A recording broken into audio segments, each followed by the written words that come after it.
How you guys been doing, man? Fucking apologies to all listeners for the late post on the last episode. I was just talking to them off pod that I wasn't really too happy with how to edit with Riverside, which I spoke about in the last episode. It's great for recording and like cleaning up audio and all that stuff.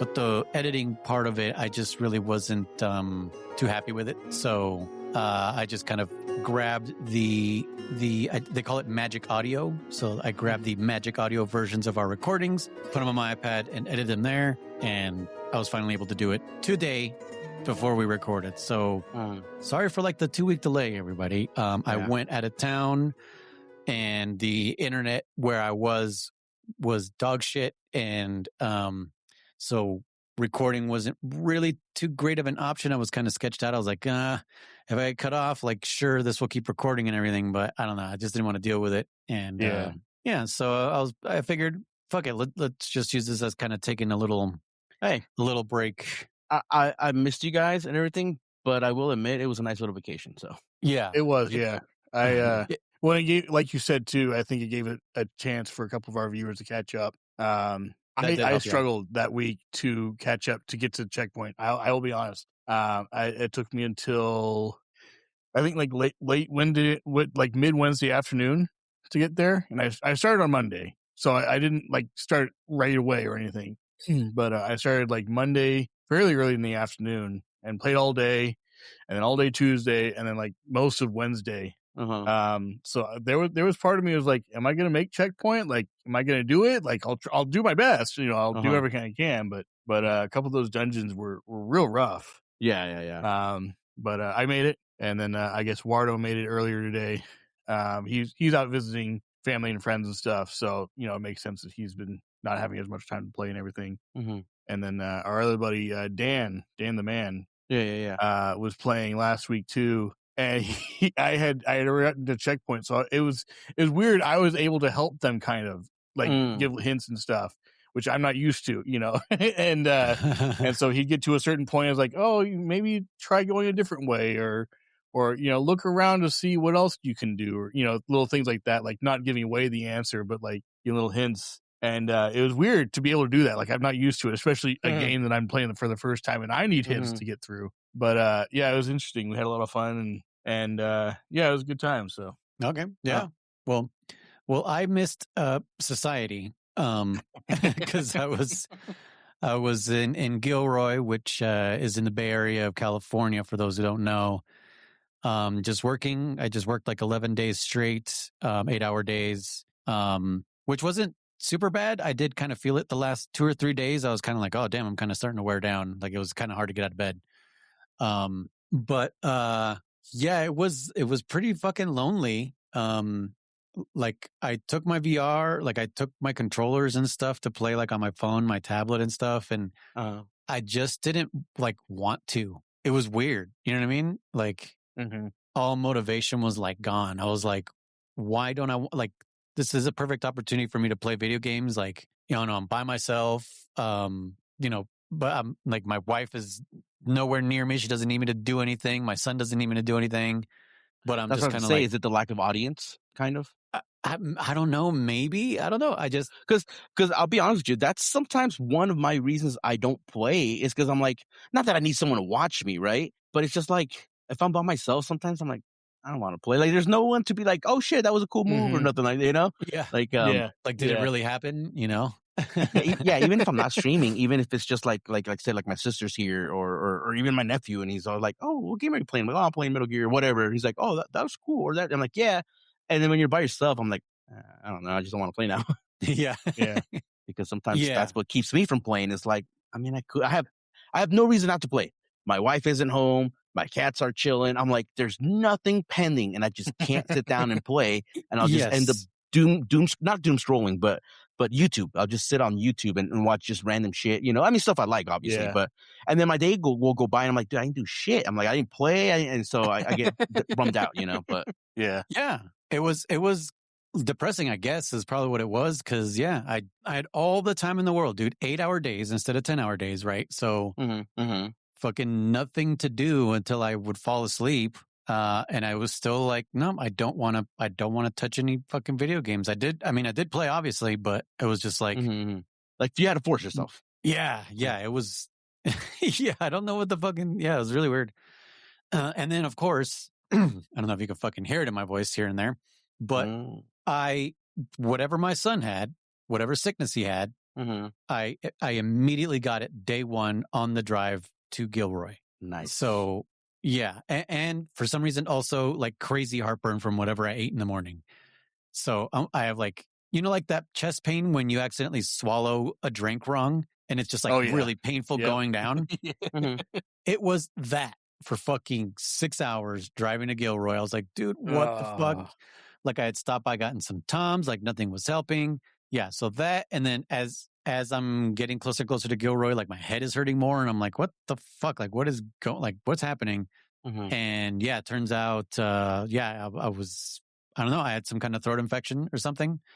Cause I had a fever for like 4 days after that. And, it wasn't until, I found myself a Mexican market, German, and got some antibiotics. And that is how I got rid of the fucking, the shit I had in my throat pretty much. Yeah. No, I understand. But yeah, I mean, I still have like the cough and the runny nose here and there, but, yeah, I don't know what the fuck my son gave me, but first week working, it's like straight too. That's the worst part is like, if I was here, I would have called out. I would have been like, no, I am not working with a fever.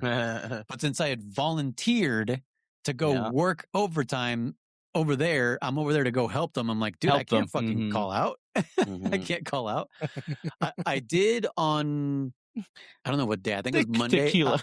I went home early because I was like, hey, look, I hate to ask, but I am like dying. Like my body was like vibrating. Like I was having like almost like a panic attack type of thing. And I was like, you were haptic feedback for yourself.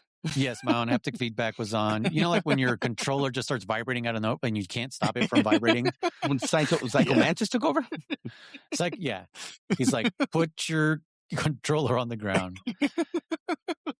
And no, not tequila though, is what our producer says. But yeah, so that was, first half was hell. Working with a fever was shit. And that also was just like, well, I don't want to play any video games at all. I did get into VR chat just to watch some movies to take my mind off of it. But even then I was like, I need to go to sleep. Like, so I just pretty much kept going back to the hotel to sleep, to wake up, to go to work, to go to sleep, to wake up, to go to work. Until I got those antibiotics. And then I felt like 1,000 times better. But that was my 2 weeks of solitude. Like I can kind of see how people would lose their shit being isolated for a while. You know what I mean? Like, sure, I could like leave the hotel room, go to the bar or whatever, talk to people, but like I'm like, I don't fucking know anybody here, and just staying in that hotel room for 2 weeks, fucking weird. I don't know if you guys have experienced that. I've never stayed in one by myself, but I can understand that would be weird. Yeah. No. Being sick out of play. I know exactly how you felt, because even I was like, I remember when I think I saw you say you were sick. I was like, awesome. He just got there and he's fucking sick. Like you said, you showed up to help. And now I'm like, I didn't think you were going to call out, but I'm like, dude, if he calls out, they're going to be like, what the fuck, dude? You came here to help us. And now you're fucking sick. I know. So. Also, fun fact regarding amoxicillin, you were talking about antibiotics earlier. Amoxicillin is one of the more common antibiotics. You can actually get it at most pet stores as fish mox. Yeah, you can. It's the same stuff, fish mox. So it's just amoxicillin. Mox? Yeah, it's you use it for like fish tanks if your fish get infections, or there's like a bug or something in the tank if your fish are getting sick. They're little capsules, and it comes in like usually like 250 milligrams and 500 milligrams, I think. And it's just water soluble. You just throw it in the water and it dissolves. And it just kind of acts as like an antibiotic for the whole tank. But it's the same stuff that they give us humans. So if you ever need that and you don't have the money to buy the prescription or whatever, if you're doctor, obviously don't do it without a doctor's prescription. But if your doctor prescribes it and you can't afford the prescription for whatever reason, go to the pet store and get fish mox. It's the same stuff. I mean, I could just eat mold. Yeah, that too. I mean, it has to be like kind of mold, but moldy bread. Yeah, that works. Do that. Moldy bread. This will fix my infection.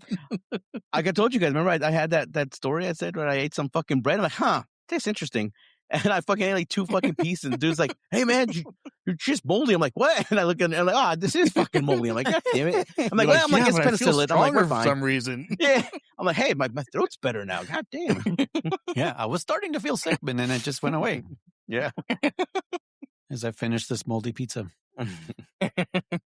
But yeah, how'd you guys do for the last 2 weeks? Strangely enough, for me, I also found it a little difficult to play some video games. I don't know why.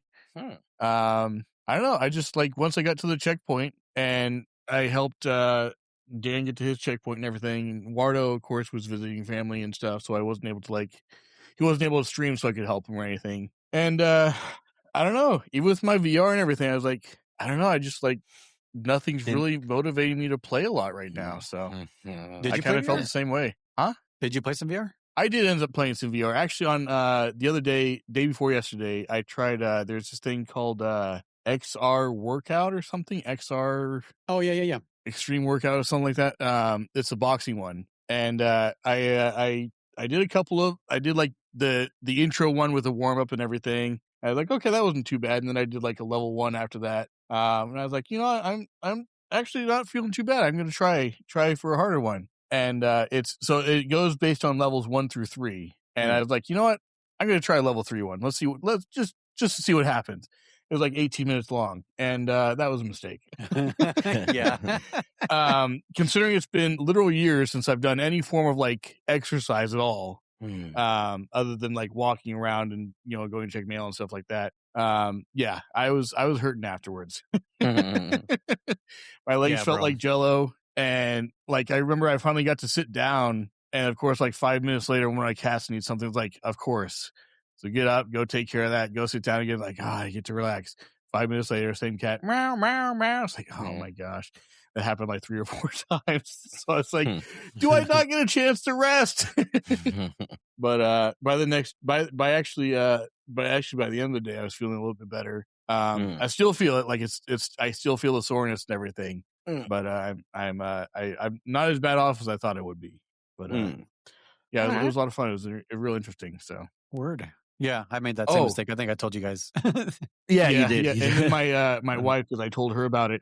I told my wife about it. And she's like, "Oh, I might want to try that." And so I was like, "Well," I said the only thing I think you'll have trouble with is there's parts where you have to do squats. You have to get down, and she does all this. She does all her stuff in bed. Yeah. So she's like, all right, well, I'll try it and, see how it works or everything. And I guess she did the same level 1 workout that I did and got a better score than me. So then what you're telling me is she wears the pants. She'll kick your ass if she My disabled wife, who is mostly bedbound, got a better score than me in a boxing game than I did. So, yeah, that goes to show who wears the pants. I think there's accessibility options, isn't there? For certain things. I think so. If there's literally an impossible workout she can't do, they'll pull it out or something. I'm not sure how that works. I know she was talking about she would, the parts where it squat, she would kind of lay her head back some, and it would work sometimes, but other times it wouldn't. So I didn't know if it was the amount of squat you had to do, because I know there was differences. Sometimes you had to squat a little bit, and other times you had to squat some more, way down. Yeah. So I didn't know if it was that, or if it was just one of those things where it was sometimes she get her head back just a little bit more than other times. But yeah, she apparently got a higher score than me. So that's nice. That really that makes me feel good. But yeah, otherwise it was a good time. So what's funny is this time both of you were unmotivated. This time I was actually motivated. I made checkpoint. I've been doing a minimalist run. Remember when I was struggling? I don't know who else was there. I know Chris was there a little bit. Noise, you were there a little bit. I was struggling, and I think Shadow was there on. Don't tell me. Cold Stay or something like that. The Ice Palace boss. I was getting my ass kicked. I think I was just tired too. Plus I got weak sword. I didn't have the level 1 master sword. Blah blah blah. So I was like, no, I'm trying to do no fairies. Just a minimalist run, just for my own personal challenge. I called it quits and shit. And then we'll get into that. But I've been doing the randomizers since I have my my challenger, my what do you call it? Not my enemy, but my rival, I guess, whatever. In here. I don't want to say a lot, but I've been definitely doing randomizers. more than one. Let's just say so. I've been highly motivated, actually. In fact, I'm doing one right now. Just trying to get into that whole mindset of like, remember to randomize, like, because you got to do your checks and shit, and he knows, like what item unlocks what checks and what checks unlock, shit like that. So I'm kind of going through this like, all right, I'm motivated to do this race. I'm getting my ass beat, but I mean, I have not beat the game because I'm really just kind of trying to do follow still along with us what we're doing. But this is perfect because I'm doing multiple runs and just kind of really fine tuning my randomizing skills, my Zelda skills. This is a game I have not played in, man, I'm telling you, since I got an Ocarina of Time randomizer working, I've not popped this game back in. So this is kind of refreshing. Like I said, it's been fun. So anyway, so I find it funny that this time I was highly motivated to play at least Zelda. I haven't had a chance to play more of the Cats game, but that one's kind of fun too, actually. So we'll get into that one some other later. But when are you going to get motivated by VR? I mean, not yet. You guys sound very motivated, so that sold Cats me. Game? Yeah, Claws. Oh, Claw. Not Dr. Claw. Captain Claw. Yeah, Captain Claw. But then speaking of being sore, so I told you guys if we can push it up today because I was doing some yard work, and of course, me and my cousin, we broke a sprinkler head. So I'm like, fucking shit. I'm like, God damn it. So the sprinkler wars are back on. So, stay tuned for that. Oh, the sagas. Fucking revenge of the sprinkler system, But otherwise, yeah. Sprinkler War 2. Yeah. Revenge. Second Revenge saga. of the Manifold. No, it should be an easy fix, but we broke it, and I was like, you know what, bro? I was like, we already did a bunch of digging that we were trying to do that I wanted to do for some edging, blah, blah, blah, blah. Not that kind of edging. And then I was like, and then literally as we're finishing it up, he swings down. I was thinking of lawn edging. What kind of edging did you mean? Lawn edging, yeah, exactly. I want to put some scalloped. You said not that kind of edging. You said not that kind of edging. You know where you were going. Shut the hell up. You knew you wanted to. You're just playing devil's advocate right now. And but yeah, anyways, I was like, you know what, fuck it, man. We're good. I'm like, it's like 3:30. I'm like, I'm done. I'm tired. I didn't even dig that much, and I'm tired. It was funny because I'm like, he's like, are you tired? I'm like, yeah, you dig. Here. Oh, here. Oh, show me how to do it. I just kind of had him do all the work. So like, fuck it, I'm not doing anything. Hey, managing is hard, man. Hey, and he was giving me shit because he's like, hey, what the fuck, man? Like, and I don't know, kind of call me weak or whatever. And I was like, yo, I'm not weak. I'm just a landowner. Landowners don't work on their own land, bro. They have fucking people do work. So anyways, that's more or less how my week's you're doing gone. Caltrans style. 5 managers for 1 deer. No shit, dude. But you're work of 5 people. I know. Yeah, exactly, right? Or fucking or us at our company where it takes like 6 dudes to approve one fucking thing to get it done. It just makes no goddamn sense sometimes. Yeah, the old bureaucracy. Yeah, exactly. 6 fucking emails just to approve a fucking order screwdriver. Like, god damn, dude. Like, I'll just go buy it at Walmart. I'll be back. Well, German, I don't think you read the things we were talking about on our VR Chad's channel. Oh no, I missed a bunch. I'm not clicked on that one. Why? Yeah, because the Quest 3 is now $100 more. Whoa. Yep. Chips? We were tagging you. To go buy it for $100 more for it. Oh, to buy before the price went up. Oh, which was April 19th. Didn't you hear? The companies are getting a refund on the tariffs, so I will be able to save money on it somehow because they will. Okay, well then buy it right now so you can get your $100 refund. I'm being sarcastic before it goes up more. I'm being sarcastic. Yeah, that we're paying the tariff and they're going to get the refund. Fucking refunds. Anyways, but yeah, okay. I did not click on any of those. I have been absent from Discord, so sorry to all our listeners, viewers, followers, friends, all our peeps out there. All the above. I'm not the most important guy out there, but if you have been tagging me, I've not clicked on it a lot, so my bad. Yes, we noticed. Yeah. By lack of responses. Yeah. Hey man, the Zelda's got me, dude. But yeah, anyways. Speaking of gaslighting, by the way, German's saying, oh, since Krista, we're starting late today anyway. Oh yeah, that was good.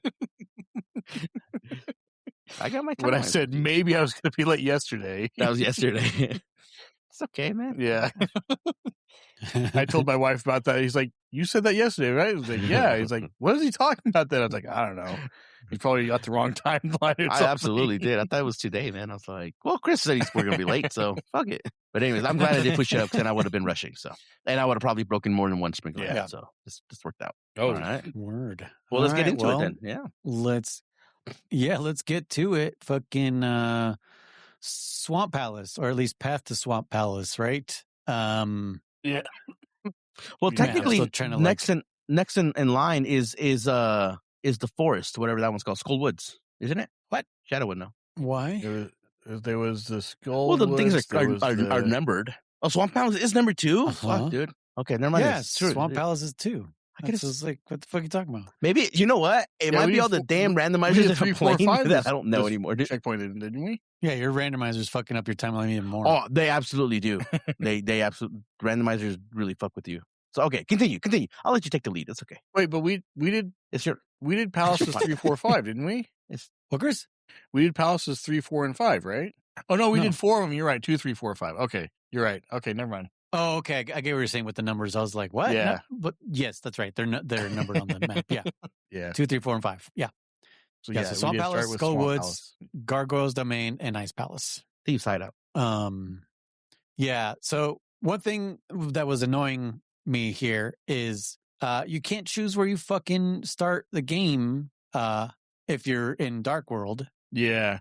You always start at the top of the temple. Fucking pyramid, and I hate it. Pyramid. Yeah, pyramid. Yeah. It's stupid. Which it reminded me why I didn't, because I know I was talking like, oh yeah, I like Dark Palace, but it reminded me why I hate Dark Palace, because if you fucking die at the boss, well, that's any dungeon, you die at the boss, you start all the way from the fucking beginning of the level, and it took me a while to remember how to get through Dark Palace again to get back to the boss. Like, it was really fucking pissing me off, and that's one of the things that really demotivates me from playing this game ever. Because it's just like I've been spoiled by future Zeldas where there's shortcuts. Like, there's just, shortcuts or fast travel or something to get back to where I was. Otherwise, like, I'm just redoing the dungeon over and over and over. And I'm like, dude, like, this isn't fun at all. And same thing with the overworld. You die in the overworld and it's like, okay, I go all the way back to the fuck over there. And it's just like, dude, are you kidding me? Like, I was across the fucking map. Like, you want me to start fucking just like farming fairies and shit to not have this bad time? Like, I think that was, I don't want to say like bad design, but I think that was something they hadn't thought of oversight yet, right? Like, they hadn't, not really an oversight, but it just wasn't a thing back then to just be like, oh yeah, some like easy fast travels and stuff. Cause I know there's like the whirlpools in the light world, right? Where you can like use those to like warp around. Oh, and yeah. stuff. Yeah. But yeah, I mean, I'm also just bitching and complaining. The map isn't that big. It just fucking sucks that I have to keep doing that every single time I die. Yeah. Yeah, that's the only thing that just bugs me. But yeah, so Chris, you found the hologram. Did we talk about I can't remember if you figured out what the hologram was last time, or did you figure out what it was this time? Or is that your twin brother? The boy playing the flute, yeah. Link. Liquid Link. Hello, brother. Yeah. No, I eventually did figure that out. I went to somewhere I got a hint. I think it was some old man. I went to some house and an old man was talking about like, oh, my boy's playing his flute, blah, blah, blah, he loves it or something. And I'm pretty sure Shadow in the bar in the village. Yeah, that's right. Yeah. And then Shadow had given me a couple hints of like, oh, maybe you should try going here and doing this and all that kind of stuff.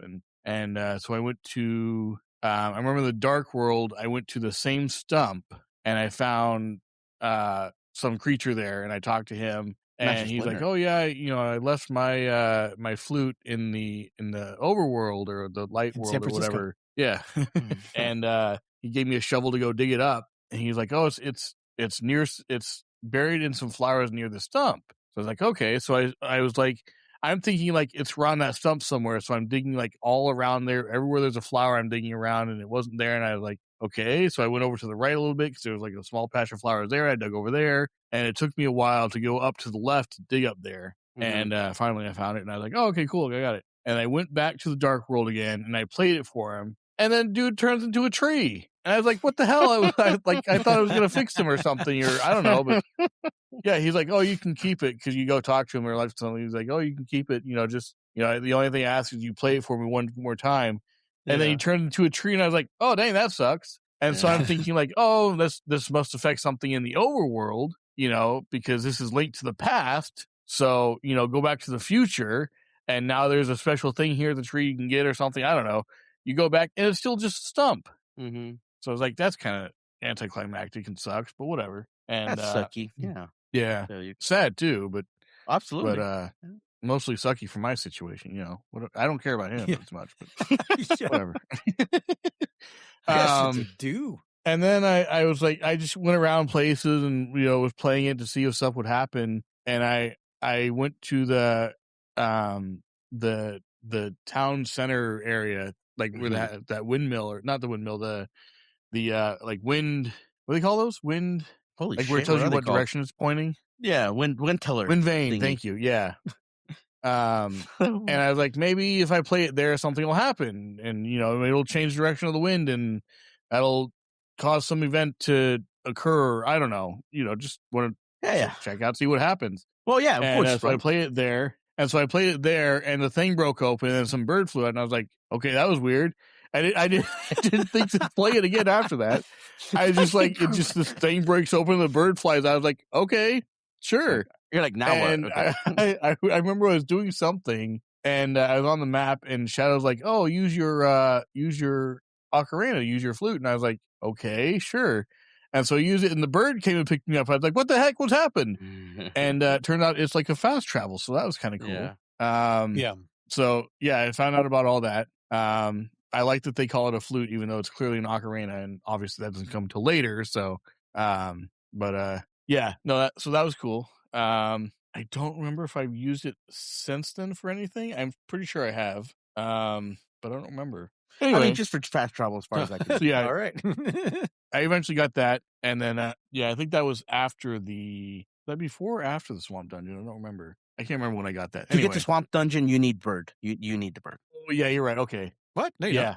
Yeah, you do. Yeah, no, you don't. Yeah, no. There's a thing down near the swamp you can activate a portal. All you need is the Titan mitts, not Titan. What are the other ones before that? I just walked down there. To get into swamp, you need swamp. Hold on, swamp.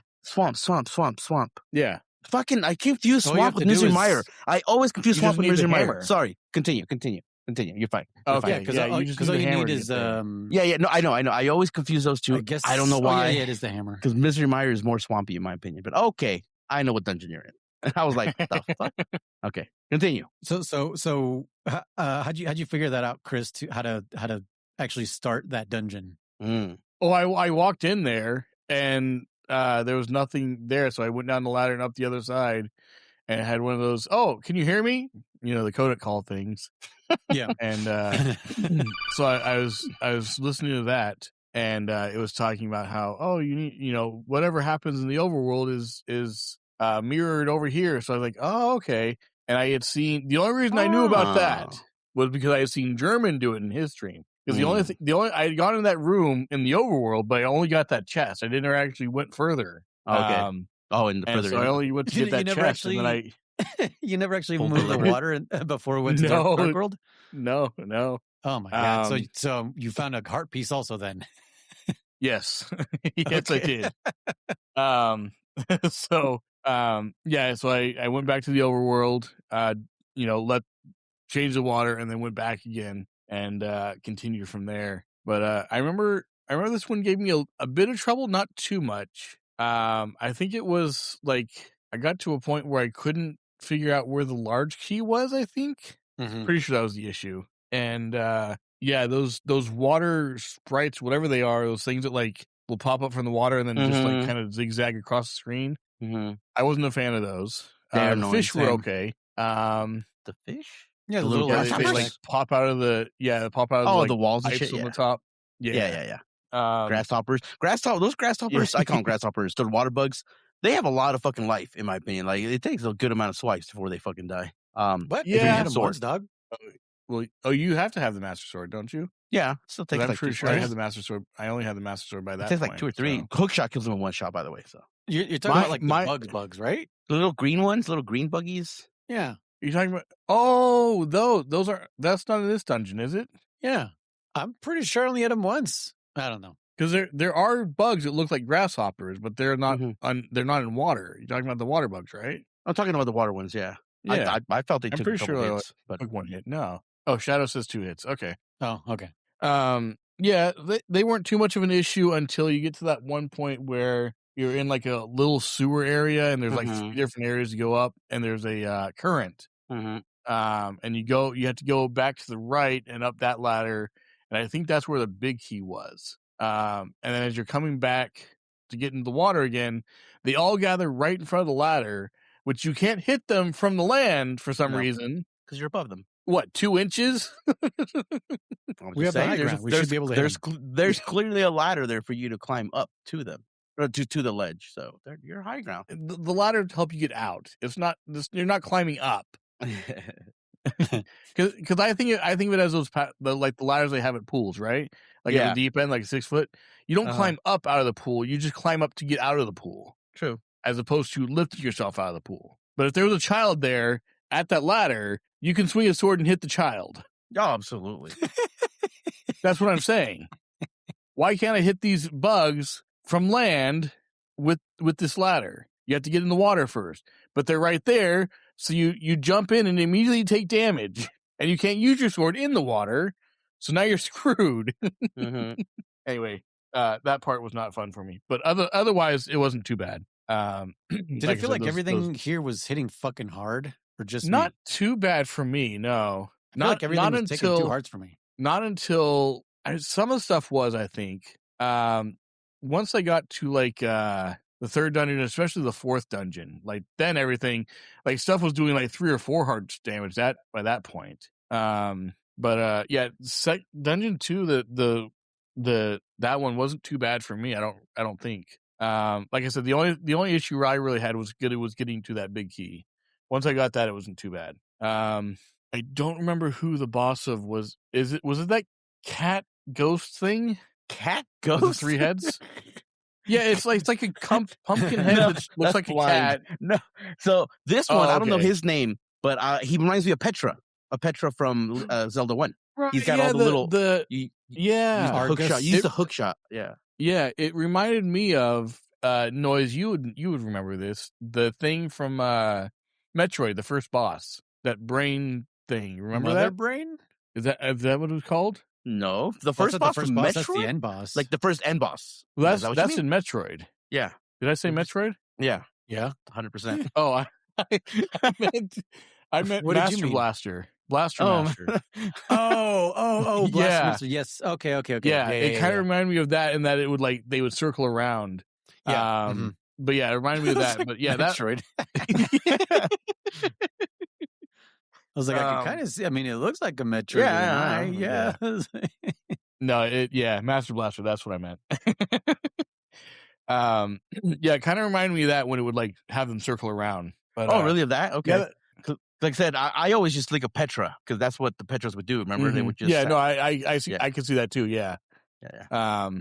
But yeah. So I think it took me 3 times to beat him. Maybe. Okay. I don't remember. I must have had some fairies at some point. I don't know. I don't remember. But yeah, it wasn't too bad. Fairly straightforward. Like it's pretty obvious. I think the only part that really gave me trouble was once you get those cloud things off of it, it starts bouncing around. Oh yeah. Oh man. I think it was Dan the Man had a heart. Was it Dan the Man? I think he was. I think so. Yeah. Oh, he was. He because the hitboxes are a little off when they're above you, below you kind of concept. So I think he tried swinging once or twice and didn't get a hit. So he was like, "Oh, I guess." Well, and the thing was, even if it's in the air, if it's above your sprite or touching your sprite, it'll do damage to you. Oh yeah, of course. You can't hit it. Yeah, you have to be above. So that's what's funny. If you're above it, when it goes up in the air, you can hit it. There's a couple frames or whatever you can do damage to, stuff like that. But nonetheless, yeah, I saw him struggling. He kept trying to do the dash boots on him. He was getting beat up hard by him. It kind of sucked that he was having a hard time there. I think I was kind of lurking mostly, and then I was trying to tell him like, you don't need to do. Well, I also wanted him, not trying to be a dick, but I wanted him to suffer a little bit, because I don't want to just give him the answer like, no, man, just fucking use your sword. But I was like, I think he's getting flustered. And right when I was like, oh, hey, you can, you don't have to use the boots, the dash. That's when he's like, all right, guys, I'm done. I'll see you guys later. And he bounced. I'm like, okay. Literally, as I submitted that comment, I was like, all right, I get it. Yeah. But yeah, that boss, yeah. How did you fare with them, Noise? Just it's annoying a little bit trying to get those things off of them, and cause I always have a problem with these kind of bosses that are like, I'm surrounded by all this shit, and it's like, okay, well, I got to get rid of those things, and if you happen to let them return, it's just like, you dumbass, why'd you let it get back to the boss? I'm more mad at myself at like dealing with these the little R guy is what they're called, I guess, because his name is Argus, and the little things are called R guy. No, it's my guy. But no, it was just pretty straightforward. I had more problems with the fucking with the level, to be honest, because I'm an idiot and didn't look to my right after I got the hook shot and like I immediately jumped off and started like going around and like, okay, well, what can I access now with this, instead of looking directly to my right and hook shotting to the skull that's right there on the next platform. Yeah.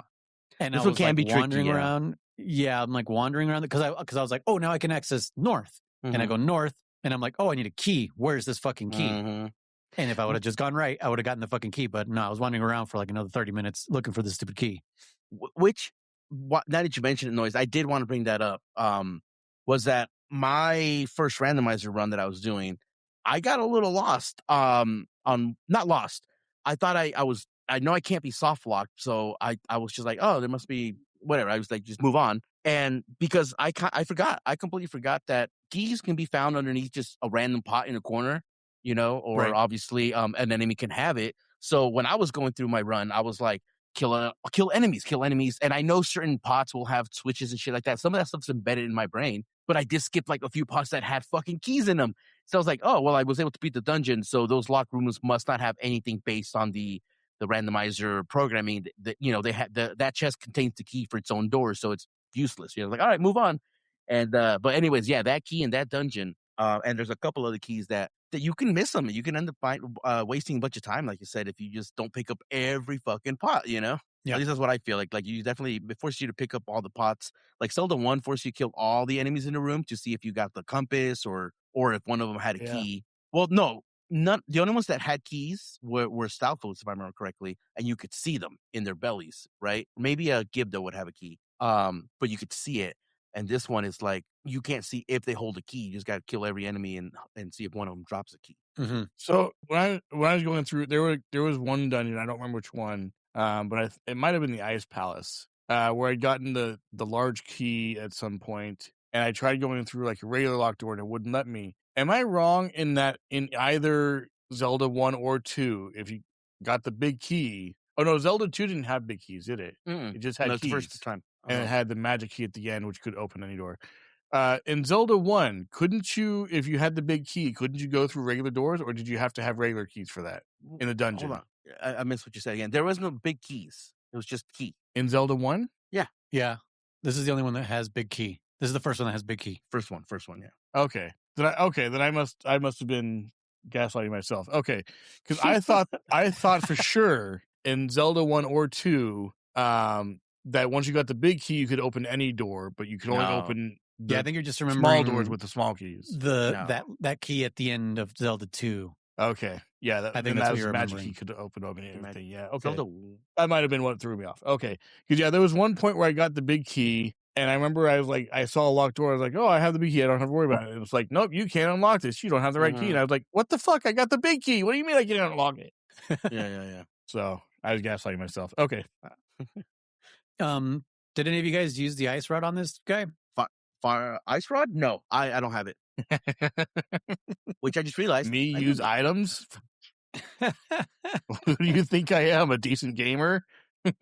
Okay, because once you get rid of the little things, that's what I did. Is I just took like very few shots. I wasn't counting, but it was Yeah, because I've been kind of like testing the ice rod on things. I'm like, what can I kill with the ice rod? Because I'm like, why did I get this? And made fast work of him after I got rid of the little R guy things. Nice. Okay. Okay. So after this, now Skullwoods, German. Yeah. Now Skullwoods. I always forget about this dungeon. I don't know why. Like, I forgot about it, obviously, while we're recording. I forgot about it when we were when I was going to it. I'm like, that's a dungeon? I'm like, oh, yeah. I'm like, it's a fucking dungeon. So, yeah, I don't know why I always forget about it. Yeah, that's one thing. Like, same thing with the swamp one. Like you don't know if you've started the dungeon. You know what I mean? It doesn't say, like, hey, now you're in Swamp Palace. Dungeon 1, Dungeon 2. Yeah. Yeah, so that's why I was like, because it took me a minute to figure out how to get into Swamp Dungeon. And I was like, what the fuck? Like, am I even where I'm supposed to be? And because I'm just so used to the game going like, you've entered blah, blah, So yeah, I could see how like you're in Skullwoods and you're like, oh, is this a dungeon? I fell down a hole. What's this? Skullwoods, yeah. Fucking place? Yeah. Plus, I think every other dungeon that we've done so far, in my opinion, looks like a fun dungeon. This just looked like a random little cave. You know what I'm saying? Like obviously you have Skullwoods has a bunch of like skulls that you can enter through, and then the palace. You're clearly told those are our palace. I don't know. Even though the crystal marks it there, I just always forget this one. It's so what's the word I'm looking for here? Just not one of my. It's not that I hate this dungeon. It's just not one of my memorable dungeons. I'm never like, oh yeah, this time. Like, oh yeah, I forgot about this one again. If it wasn't for the fucking map putting a crystal, I would fucking probably never go to it. Right? Yeah. Yeah. There's no spectacle, so you're not too sure if you've started something. Well, especially since like on this one you had to do something in the overworld, to change the other world. Which is cool. Like, I'm not complaining. I'm just saying like, oh yeah, you're like, oh okay, I guess I gotta do that. Okay, cool. Like, what was that other one? Our second dungeon, the desert palace or whatever the fuck it's called. Like, same thing. You had to go outside, get the book. Yeah. Go out and come back in. Yeah. Yeah. Yep. Yeah. So this is the second dungeon that kind of does that to us. So, yeah, Chris, what do you think of this one? So when I was playing, Shadow actually suggested I do the fourth dungeon first and then this one. So I could do a couple other things before I went to this one. So Gargoyle's Domain. Is that what you're talking about? That's the third one? No. Because you said Shadow told you to go to dungeon 4 instead of 3. Yes. Yeah, the one in the town, So you went into Gargoyle's Domain first? Yeah. Okay, so tell us about that then first. What is the benefit of doing this one first? I got the Tempered Sword. Oh. And then I went back to that one. So wait, so did you beat Gargoyle's Domain or just get the sword and fucking go? I beat Gargoyle's Domain, and then I got because I guess I had to get an item from that in order to do the Tempered Sword. You get the gold mittens. Titans. Yeah, the Titan mitts. Yeah. You get those, and that allows you to get the Tempered Sword. Yeah. Yes, that's what it was. Yeah, thank you. So I did that because I remember trying the Skullwoods and freaking Wallmaster. Oh, the Wallmasters. Oh my gosh. Because of that whole little glitch we're talking about where they can grab you above you or below you technically as they're going up. You're like, you fucking assholes. Oh my God. Yeah. Oh man. But I remember I started Skullwoods and I was like really struggling with it, and then Shadow like annoyed. I would recommend, because I guess that's the way he does it. Go and do Dungeon 4, get the mitts, and then you can go get your Tempered Sword, and then come back, when you're stronger, hit harder or whatever.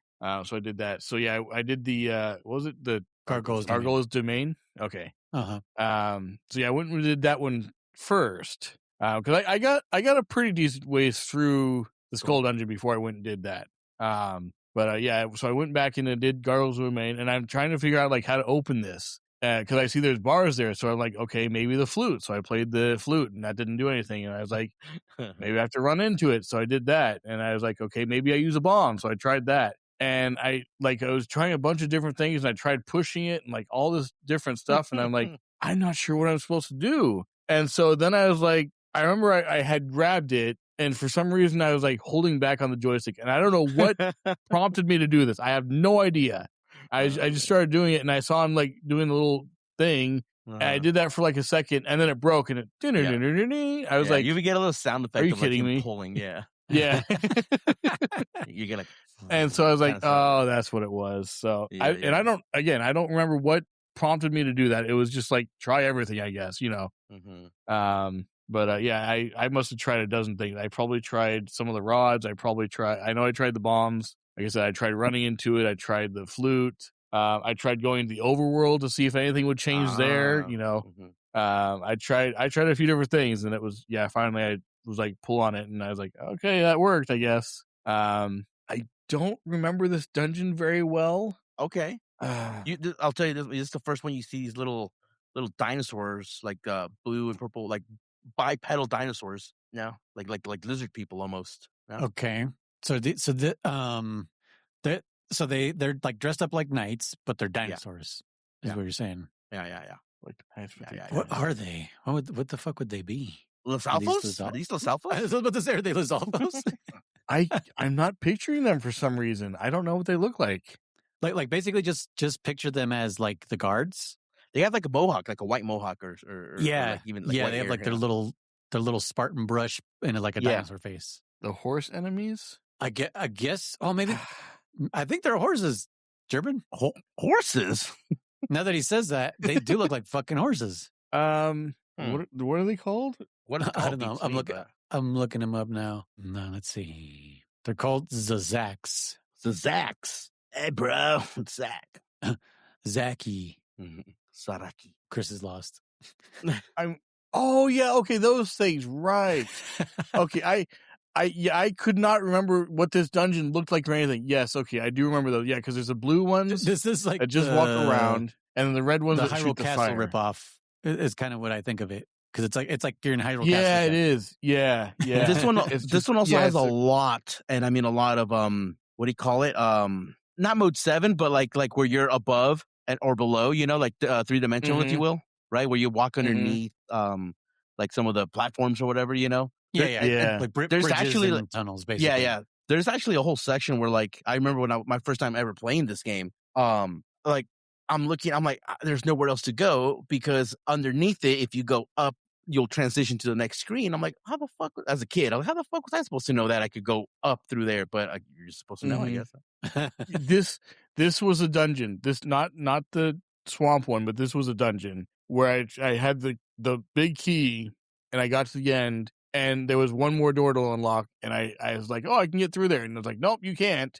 This was a dungeon. That's right. I remember that now, because I had to go back, find a key, find a regular little and key, go through that freaking maze thing down there. Because like there's that part where you unlock it, and there's like a bridge that goes across to another door, and that's the one that's locked. But if you go down, there's like steps to the left, and then you have to like go under the bridge, and then like around the other side, and then up under the bridge, and then to the left, and then up, and then under the bridge again. And it's just like it's a whole maze. Yeah. Oh yeah, it's definitely, because like if there's some of your paths are blocked too, right? So you're like, dude, I got to go back down to go up the other stairs. Yeah, there's a lot of bullshit. Yeah. That last part there, right before that boss room, was where I got that. There's like one last key you need, and it's you go under the bridge to the right, and then you come back down on the bottom, and there's a chest right there, which of course is in the same room you start in, but you can't get there because your path is blocked. And you have to go all the way around to the other side and then back in over.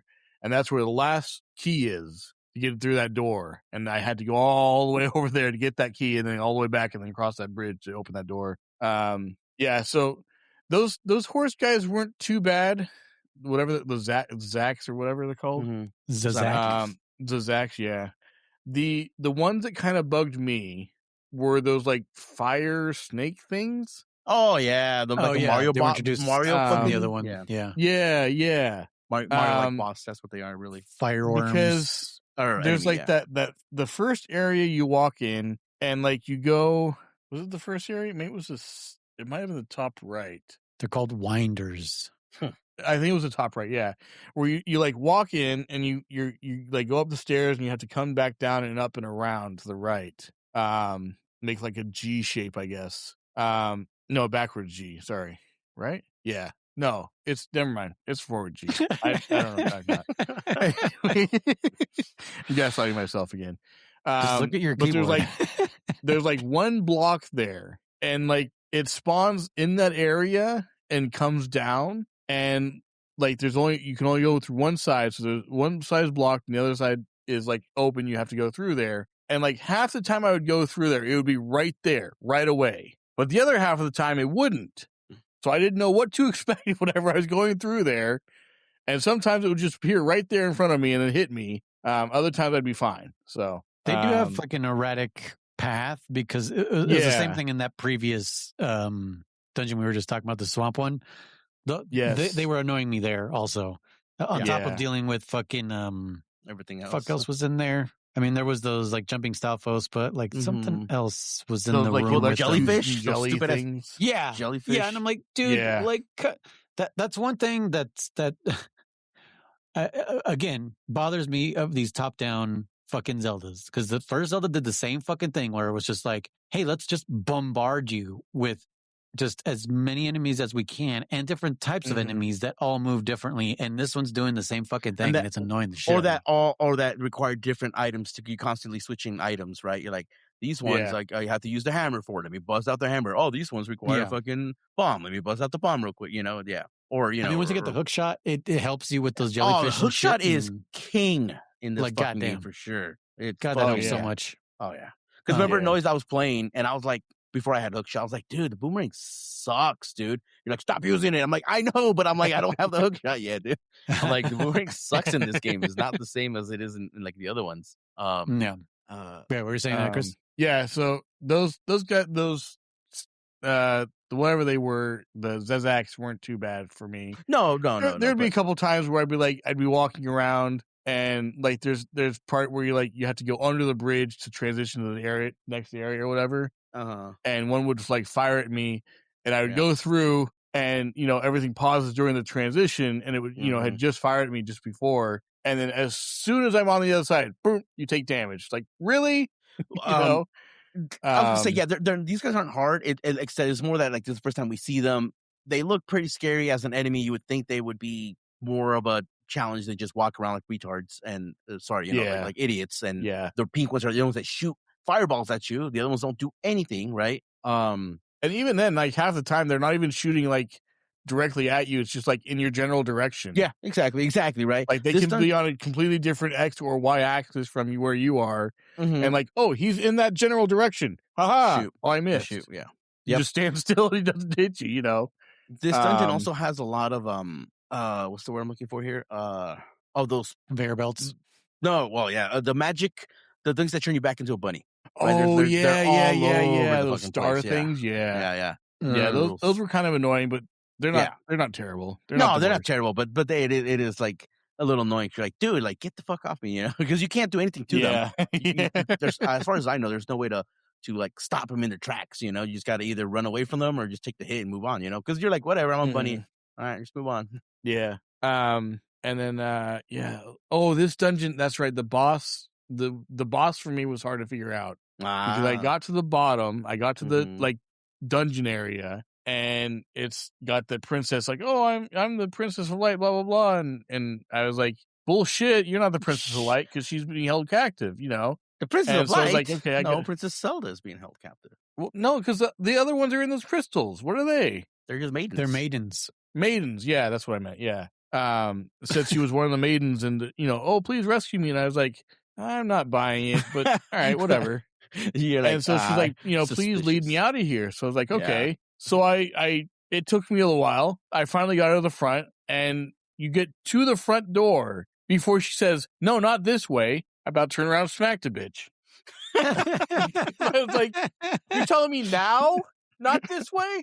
Not before? Not halfway through? Like, wait, I don't think this is the right direction. Did you try leaving with her regardless or no? I did. Okay, yeah. Well, I didn't mean to actually. I meant to go back, and I accidentally pressed out, and I was like, gosh dang it, she's not here. I was like, please don't tell me. And I went back in, and sure enough, she wasn't there. And I was like, I got to go all the way back there to rescue her again. And so then after that, I was like, all right. This is not the last Zelda to do that, by the way. Oh, boy. So I was like, okay, so I must have to lead her to the boss room in order to activate the boss or something. So I went back, got her, and I took her to the boss room, and nothing happened. And I was like, what the flip? Like, what am I supposed to do? Am I supposed to, like, is there another path outside that I'm supposed to lead her to? Like, I'm like, what am I supposed to do? And Shadow was in there with me, and without giving it away, he's like, there's something you need to do on the first floor. And I was like, oh, what is there on the first floor? And so I'm looking around, and I'm like, what am I supposed to do? I don't understand. And that's where the grasshoppers were, and those things were annoying as hell. They were worse than the rats, because they will they'll like I was trying to attack one of them, and then another one like went directly around me to come up behind me. Like specifically, like just took the shortest path he could to go around me to hit me from behind. So those were kind of, so I just learned to ignore them. I just walked past them. I was like, whatever, I don't care. And so he's like, oh, there's something you need to do. And I remember I had been on the first floor before, and it was like that. There's like that room you go up, and it's just like a square room, and you go across, and it's like a long hallway. And I had been in that long hallway, and I died to one of them and went back. And I hadn't gone back up there before I found the princess again. Before I found the princess, and I was like, oh, I must have found her or whatever, blah, blah, blah. And so I remember thinking like, okay, I know I went to the long hallway, but I didn't actually go to the other side of that hallway, go to see what was past that. And so I went in there, and it has like that little opening, like a little window, and the light shining down, and it's got that the floor is all cracked and stuff. So I was like, oh. And then I remember him saying like there was a hint. Someone said in the overworld something about light reveals the truth or something like that. I don't remember what it was he said, but I was like, oh, okay. Yeah. So I was like, I either didn't talk to that person or I just forgot. Probably both, Well, probably I talked to them and I forgot. But so yeah, I got a bomb and threw. Yeah, Schrodinger's NPC. But so I got a bomb, blew it up, and then I went back down, got the princess, and I went back into that room, and sure enough, now the light shining down there, and you take her in. Oh, the light is blinding, blah blah blah. That's right. This was blind, right? Yeah. Okay, yeah, that's right. Yeah, but so I activated the boss. Got wrecked, absolutely destroyed. Like I think I might have gotten the first head off, and then was got wrecked in that round. That one took me a few tries. That took me, I want to say 5 or 6 tries to beat that boss. The annoying part was, of course, the extra heads running around randomly, blowing stuff. It reminded me of that one knight from Zelda 2. I think it was the second boss. Where you have to hit off, you have to knock his helmet off, but then now that helmet is floating around shooting at you while you're trying to hit the boss as well, and it's just reminded me of that. I never thought about that. It always reminded me more of Gleeok, right? Because that's what Gleeok does in the first one. But yeah, that's true. Yeah, I mean the knight, same shit, Yeah, but yeah, okay, yeah, cool. Well, especially since there are multiple of them. Yeah, I can see why Gleeok. Yeah, but So yeah, it was rough, but eventually I just stocked up on fairies and went back in there and was able to beat it decently and got past that. And then Shadow had me go and go rescue the Toad, Smithy's brother, partner, or whatever. And so I went and did that. And then I remember like, I can go get my sword now. Nope, it's not ready yet. And he's like, you have to do another side quest before that. And I was like, oh, okay. So I went back to Dark World, and I noticed there was a chest there. So I was like, I must have to take this to the smiths, and have them, because you go to the chest and it says something like, the chest is locked and the key is inside. And it's like, okay, great. That doesn't help me. Like, what do I have to do? So I went back to the overworld and I tried to take it to the 3 smithy guys, and you go to the door and it's like, oh, you can't take this inside with you. So I was like, okay, is there like a secret entrance or something? And so right there by the smithies, there's that area where you can like drop down into that little like cave thing. And I'm thinking like maybe I have to take it down there, so I tried jumping in, and sure enough, it came with me, but that wasn't the right answer. And so I'm like, what am I supposed to do with this? I'm going all over the place and wandering all over and like getting attacked because I don't have my sword. And I was like, this really sucks. And, trying to avoid as many people as I can. And you can't run either because you leave it behind. And it's like, oh my gosh, what do you, like, how do you get past this? And Shadow said something about, I don't remember what the hint was he gave to me. But it was something like, it's someone who used to be a thief or something. And I don't remember how I remembered, I think it must have been from watching you, German. I don't remember. I don't know. But then I was like, oh, the man in the desert, like that's guarding the cave. And so I went to the overworld and got to him, and sure enough, no, that's right. I found him by accident. That's what it was. Like I was just wandering around and I happened to talk to him, and he said something about like, oh, I'll open this as long as you promise to keep it a secret from everyone. Yeah. And I was like, yeah, sure, whatever. You took it to the brown guy to fucking yep. Yeah, of course you did. Yeah, he gave me the 4th jar. Yeah, so I have all 4 magic jars now. You would have found him in the first, by the way, checkpoint of the game, and yeah, exactly. Yeah. What did he say? He said, I told Chris he probably talked to the guy before, and he would have found him in the first checkpoint of the game, and left it at that. Yeah. But again, I had no idea who he was talking about, so I just kind of found him by accident and talked to him, and oh yeah, I'll do this if you keep it a secret or whatever. Mm-hmm. And so yeah, I went and did that, and I got my 4th jar. And then Shadow was like, okay, now you can go back and get your sword. So I was like, oh, okay, cool. So I went back and got my sword, and it was fully tempered and everything. And so I was like, oh, you do extra damage now. I was like, yes, awesome. And then I went to Skull Woods. Mm-hmm.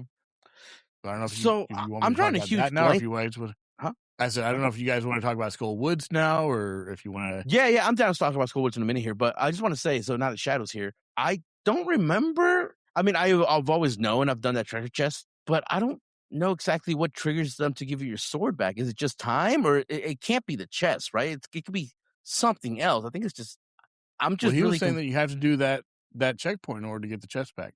Oh, the sword back? Yeah, I'm genuinely curious as to what it actually is, because I don't remember. I've always done that because that's the easiest sequence to do. But I'm trying to remember what I did my first time through it again. But I have zero memory of what I did my first time to get my sword back. I always thought I just wasted time. I thought I just killed time until it was ready. But I could be wrong 100%. Yeah. But yeah, so that was, I did the Gargoyle whatever palace. Mm-hmm. First. I don't know if you guys want to talk about that.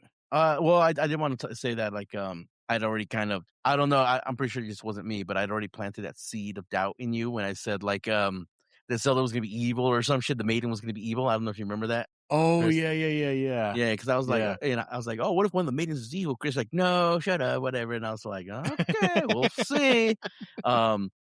This dungeon's very unique mechanic. Like I said, there's a lot of unique mechanics, right? Obviously, because the first one, the number 2 is you got to drain. Okay, first one, you got to pay the fucking monkey to open the door for you, right? Like, there's no way to get in there without paying the stupid monkey, right? The second one is you got to go to the light world and change it there to give you access in the dark world, mm-hmm. And then you got Skull Woods, which I'll jump around real quick, but that one is like you got to do a lot of stuff. Not a lot of stuff, but you got to multiple entrances. You got to do entrances on the main world as well as the sub world, or the dungeon world, right? To navigate this dungeon a little bit more effectively. And then you have obviously Blind's Castle here, which I like that it's unique. You got to take this maiden, this fake maiden to when I was a kid, I 100% kept trying to go outside because I didn't agree what she said. I was like, blah, blah, blah, blah, blah. I'm like, oh yeah, take her outside. I'm like, cool. I was like, oh, so this maiden was not in the crystal behind a boss? I'm like, oh, okay. So I kind of just thought, like, oh, maybe on the way out, the boss will sabotage you, like come out and like, that's my maiden or some bullshit, right? So I remember I 100% was trying to like walk out with her. And I know she dashes with you, right? But I was like, what the fuck? I'm like, maybe I left too fast. So I go back in there and I fucking go grab her ass again. And and I remember as a kid, I did like 2 or 3 times. I'm like, what the fuck? And I think one of my older cousins just straight up told me, he's like, no, dude, you got to take her to that one room. And I took her to that one room. And like I said, nothing happened. He's like, oh, no, you got to go upstairs and bomb that fucking thing. I'm like, oh, really? I'm like, oh, okay. And I was like, oh, that's kind of cool. It's pretty unique. I actually like this boss a lot. Yeah, Blind Bandit. He's definitely, he looks like a fucking pumpkin head, if you will, almost, like a jack-o'-lantern. Because when you do enough damage, his fucking cloak, whatever you want to call it, his sheet falls down, and then one of the heads gets launches off, right? So I always think it's hella funny. But yeah, thieves hideout, not a whole lot there, like more that I want to add other than what we've already talked about. The whole just having some newer enemies. But yeah, so then Skull Woods, I guess. Unless you got anything else you want to add on to this one, Noise? I did not remember that she was the bad guy. Okay, nice. I was just kind of like, I was more like, God damn it, I don't want to do a fucking escort mission. Yeah. And when that happened, I was like, oh, cool, good, okay. I don't have to like. Hey, take care of part. that. Hey, Oh, partner. Jesus. Yeah. Yeah. No. Pretty straightforward. I did not like the conveyor belt rooms. Oh yeah. Whatsoever, especially with those lizard guys. Not fun. But yeah, I guess then we'll go backwards since Chris went backwards. Mm-hmm. So you went back to Skull Woods after already been there once. Got yourself and I done part sword. of it. Yep.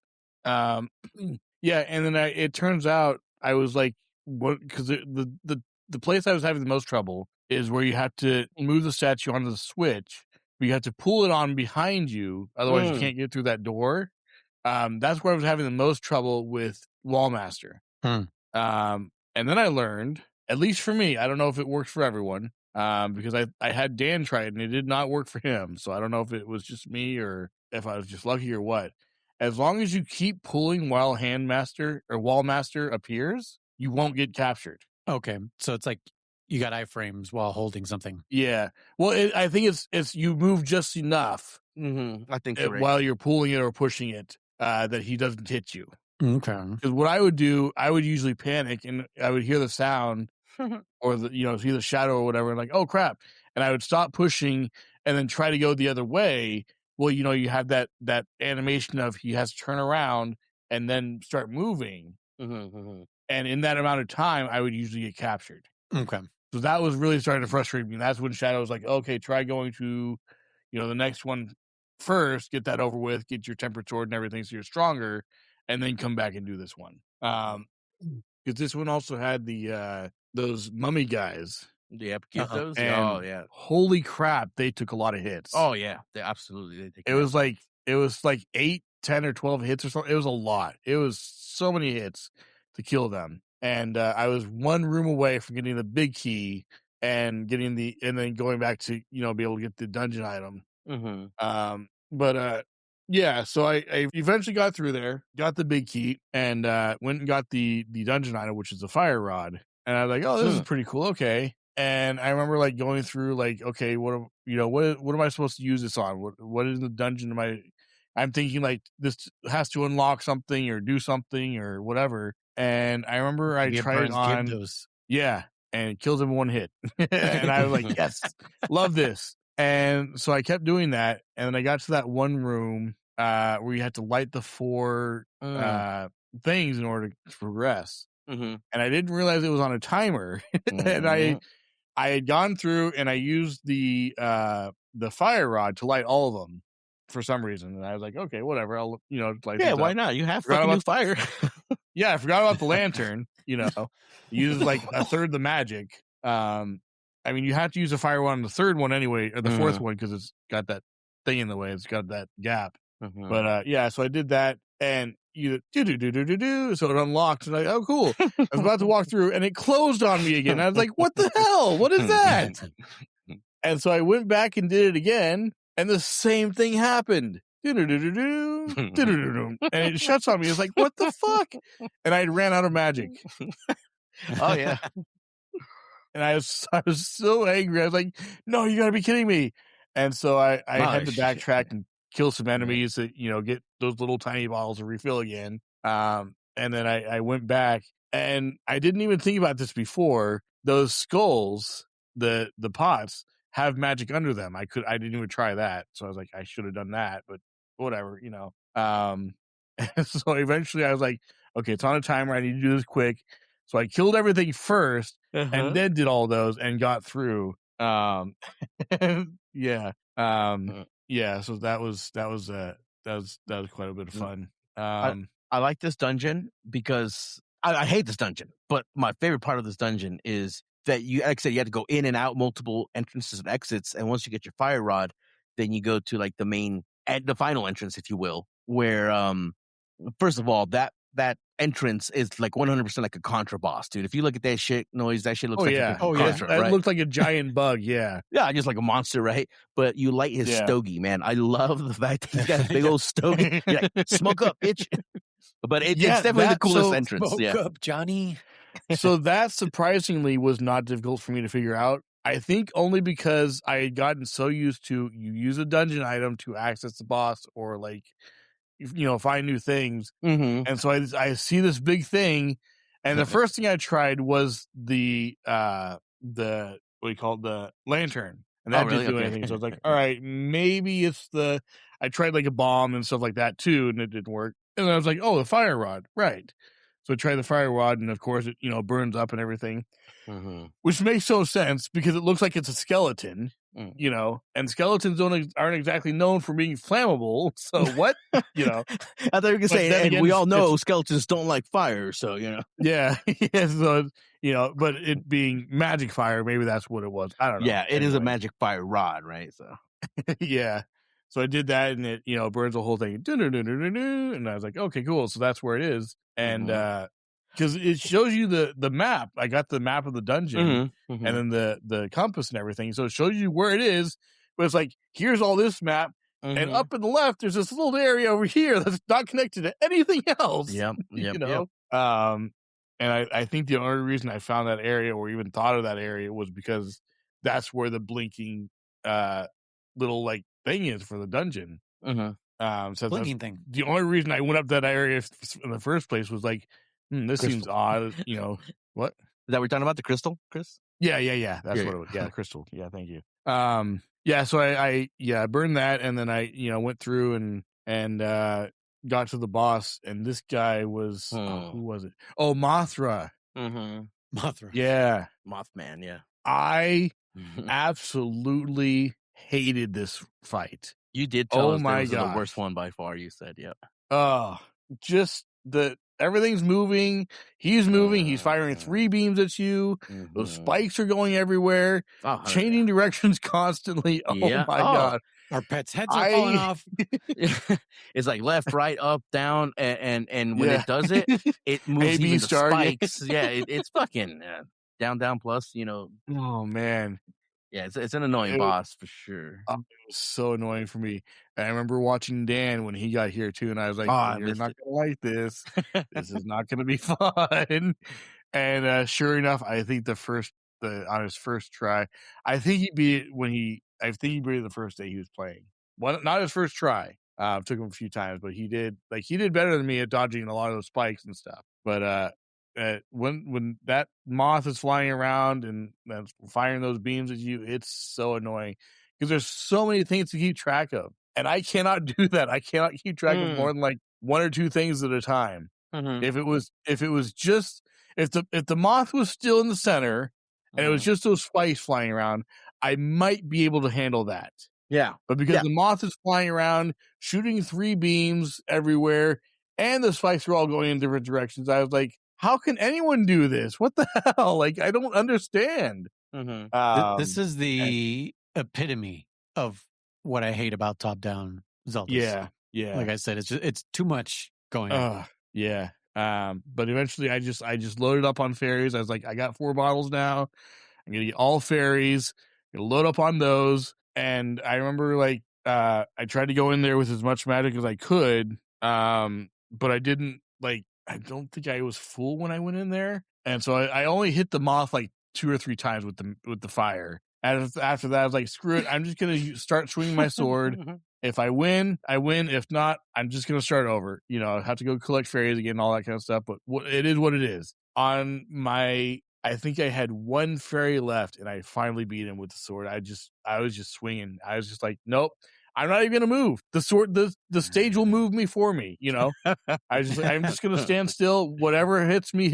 I'm just gonna swing, and that's what I did, and it somehow worked. And I beat him, and I was like, oh, never again do I want to fight this freaking boss. I am so glad that Shadow had me get the upgraded sword beforehand, because I don't know. I'm not saying I would have quit. But you would have taken me a lot longer to get through this boss than it normally would have. Yeah. I understand. Because with the upgraded sword, obviously it takes like half as many swings to beat it normally would. Because you're meant to beat it with the fire rod. But unless you bring a bunch of potions of magic, in which case now you don't have potions to heal yourself unless you get one of those that does both or whatever. But I don't like those. So you don't like those? It was just so. I'm reading here. 4 hits with the hammer will take out this boss. Are you serious? Is Is that a pro strat? Thank you for that. Here. I'll add that to my list of advantages that I can use against our. Well, I'm sure Shadow already knew that. Oh, that's what I'm saying. But I'll add it to mine because I'm sure he already knows. Yeah. Mothula is this boss's name. Mothman. Yeah, that would have been nice to know beforehand because fire rod and sword is all I was using. Yeah, interesting. I do want to say that so I didn't stream this section because I was like I was just gonna play because I really think I was gonna play for a good minute. So I'll just play on my own, and I had like a fucking very good fight against Blind that no one saw, and I had a very good fight against Mothra that no one saw. And I even had the achievements on, and I am pretty proud of this. I ended up beating him, Mothra, like maybe second try, and I got my ranking for beating him. I don't remember my time or anything like that, but it was like ranking 800 and like 880 or whatever, out of I don't know how many players. But I was like, oh shit, I'm like in the top 1,000. Like I was very happy for I was like, damn, I'm pretty sure there's. For like other bosses, I've gotten like really low rankings. So I'm just kind of fucking around or whatever, But it was just so smooth, man. I went to Mothra's room. I charged up my sword.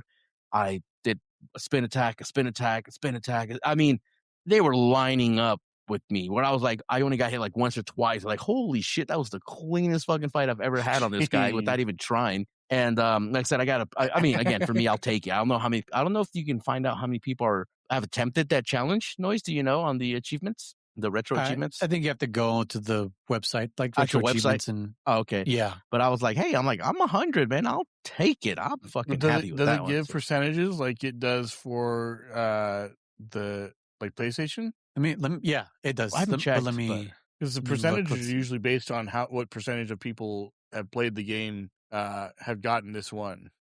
Which one were we looking for again? Which challenge? Mothra's boss fight. Let's see. Because there's one achievement where it's like beat him without getting hit and have a bee out there or something like that. Which I'm like, nah, I'm not gonna do that. Bro, there's one. There's one called finish off Mothula with bees. Yeah, with bees. Rescue the maiden. Is that the one? Yeah, that's the one. That's the one. I'm like, yeah, I saw that. I'm like, man, if I had a beat, because I don't think I have the net. Because you don't need it, so I'm like, I didn't get it. So I was like, damn, I wish I would have known that. I would have brought a goddamn beat just for fun. Defeat Mothula without being harmed, without using the magic cape or the cane of Burna. Which I didn't get, but just my time. So I guess I didn't get an achievement. If anything, just told me what my time was. I guess is what maybe happened. Okay, yeah, because the bees one is 4.05% of people have done it, and then the without being harmed or using the cape or cane is 7.15%. Damn. It doesn't have anything for time, for leaderboard or anything like that? No. Ah, man. Whatever. I'm proud of my score. Yeah, no, that's nothing to shake your stick at. That's the phrase? Shake your stick at? Nothing. Whatever. What is shit? Nothing to wag your finger? No. Shake your head at? Something like that, right? Fuck, who knows? I screwed it up for everyone. Yes. Yep. Yeah, anyway, yeah, oh man. That guy was just nothing to shake your two tails of a lamb. What the fuck? Two tails of a lamb. That sounds right. Two tails of a lamb. Is it nothing to shake a stick at? No. The lamb sounds more accurate, but two? It's because I'm mixing up. I'll be done in two shakes of a lamb tail. Two shakes of a lamb tail, yeah. Oh, yeah. Okay. It's from Pulp Fiction. Nothing. I think the shake is fucking us up. I don't think it's shake. Yeah, maybe. Nothing to scoff at. Nothing to shake. No, nothing to. Anyways. Nothing to have a bad haircut at. Nothing to. I love how our community responded to our agonym spelling. Yeah. Yeah. Nothing to shake a stick at's what Shadow's saying, but I guess, but I don't know how that. No, he was questioning. As if is that what you were saying? Nothing to shake. Let's see. Expression. Nothing to shake your finger at. Nothing to wag your finger at. There's nothing to shake a stick at. That's fucking weird. That's what it is. It doesn't seem right for some reason. It sounds wrong. I'm gaslighting myself now. Oh, dude. Oh man. But anyways, well, that's gaslit me so much and gaslight myself. Dude, no, I gaslight myself already, and you guys gaslight me like crazy. So fuck you. I'm already tired home about. We're nothing right. We're circle gaslighting each other. Again, like I said, I know nothing to write home about, but that's not the same thing, right? No, it's not what it's not what we're trying to say here. We're definitely not trying to say that. So yeah, that's because that's what they're referencing. They're like, it's kind of like this. I'm like, no, it's not. It's totally different. It's not at all. Yeah, it's quite that's something actually. to write home about. My accomplishment is good. Yeah, for me, like I'm like, I'm proud of it. Equal to any man you could shake a stick at. What the means that the speaker is equal to any man of consequence. What the fuck? I've never heard that. Well, regardless. So right. Well, that was important. Yeah, very important. The more you know. But yeah, so the next dungeon is Ice one. Oh man, I had a Ice was kind of giving me a hard time for a minute there. I overcomplicated Ice. Shadow was in there with me, and I was like, "What the fuck?" I'm sure you know this one in and out. He's like, "Oh yeah." And I'm like, well, I don't, because I haven't done this one in a minute. So, oh man, I took way longer in that dungeon than I should have. I'm actually ashamed of how long it took me. Can I speak on behalf of all gamers? Yes. Why are there ice levels ever in any video game? It's like water levels. Me how much it's water levels is one thing, but fucking ice. Like I just had flashbacks of every ice level I've ever fucking encountered in my life being in here. Like, just like the fucking ice world in Mario 3, fucking ice cavern, Ocarina of Time, just slipping and sliding. It's just like, dude, if I wanted to play as fucking Luigi, I would pick Luigi. You know what I mean? Fuck. Anyways, that's all I wanted to say on behalf of all gamers. So there's a flaw with this dungeon, if you will. That Dan has and I in that it is a dice dungeon, a dice dungeon, yeah, and Andrew dice dungeon. Yeah, it's a Dyson because it sucks. Yeah, it's a Dyson. Our references are fucking off the charts. Nothing to shake a stick at. Yeah, write home to about. If you die to the boss, and you've used up all your magic, it respawns you at the beginning. You're telling me, Chris? Yes. Yeah. I did make a flaw in this dungeon. I did make that little complaint about it where I was like, again, being very negative / like I'm just joking around too. I was like, damn, if only like this was like thought out and there was a jar out here that you could pick up and get fucking magic. Because you can't advance to the next room without fucking killing that ice goblin dude, It's like, Jesus Christ. And it'd be one thing if you could bypass it or use some other way to get through, or like you said, there was a jar. Yeah. Guaranteed to have even just a small jar of magic or whatever, But no, if you die to the boss and you run out of magic, you are absolutely screwed. You have to leave the entire dungeon. Oh, yeah. And come back. You got to go to the potion shop and get some fucking magic. Yeah. Yeah. Because there's nothing nearby as far as I know anyways, but there's one enemy outside, I think. It's that it's the thing that like it's like it looks like a plant and it sticks out like a vine and steals those fuckers they drop magic? Oh, okay. No. I'm just saying there's only that one outside. Oh yeah, no, I've killed a bunch of them. I didn't get any from them, but it usually drops rupees or something. Yeah. It's like, great. I don't need this. Yeah. But yeah, it'd be one thing if the enemy was guaranteed, or even if it was like 80% chance, you know, that'd be one thing. It's like, okay, well, I got the 20% bad luck, whatever. Yeah. Now I have to go find find magic somewhere else or whatever. But no, I don't think that enemy has ever dropped a magic pot. Yeah, I don't think they do. Refill magic or whatever. Jar. Yeah. And yeah, there's no other way to get through the beginning of that dungeon other than beating that guy with the fire rod, which requires magic. To pretty much enable the second phase, if you will. Yeah. So fortunately, I don't think I ever had that problem. I always had at least a little bit of magic, but I saw Dan go through that, and he's like, that was one of those times like, nope, I'm done. Whatever, screw this. I'm done for the day. And I was like, you know what? I don't blame you. Honestly, I do not blame you at all, because that is so screwy. Bullshit. Oh, so bullshit. Yeah. Damn, I kind of wish I would have been there, because I was the same way. I was like, dude, I mean, as Shadow, he was in there, and I was like, okay, let me go get fucking magic again. I'd go all the way to the shop, buy the potion. And then I even said, should I keep a jar with me? And he was like, it's your game. It's your run. Do what you want. And I was like, because minimalist, you don't need a bottle for any kind of progression as far as I remember right now. And then I was like, all right, I'm going to bring a bottle with me, but I'm only going to bring it to give me like, if I die, I get to just drink a potion and try a second time versus, going all the way back out to the beginning, but yeah, so yeah, that is definitely a flaw. Like you said, Chris, definitely 100% a flaw there because it's so stupid. But yeah, how's the rest of the dungeon go? The rest of the dungeon went well. I remember Shadow telling me, because I asked him, I was like, is the last dungeon, because this was like Tuesday night that I had finished the previous dungeon. And I was like, I have Wednesday and maybe Thursday afternoon because I thought we were going to record and everything. Sure. So I was like, I have part of Thursday afternoon to beat it and get to checkpoint. Otherwise, I'm screwed, And so I remember asking Shadow, I was like, is this dungeon, in your opinion, easier, harder, or about the same as the previous 2 dungeons?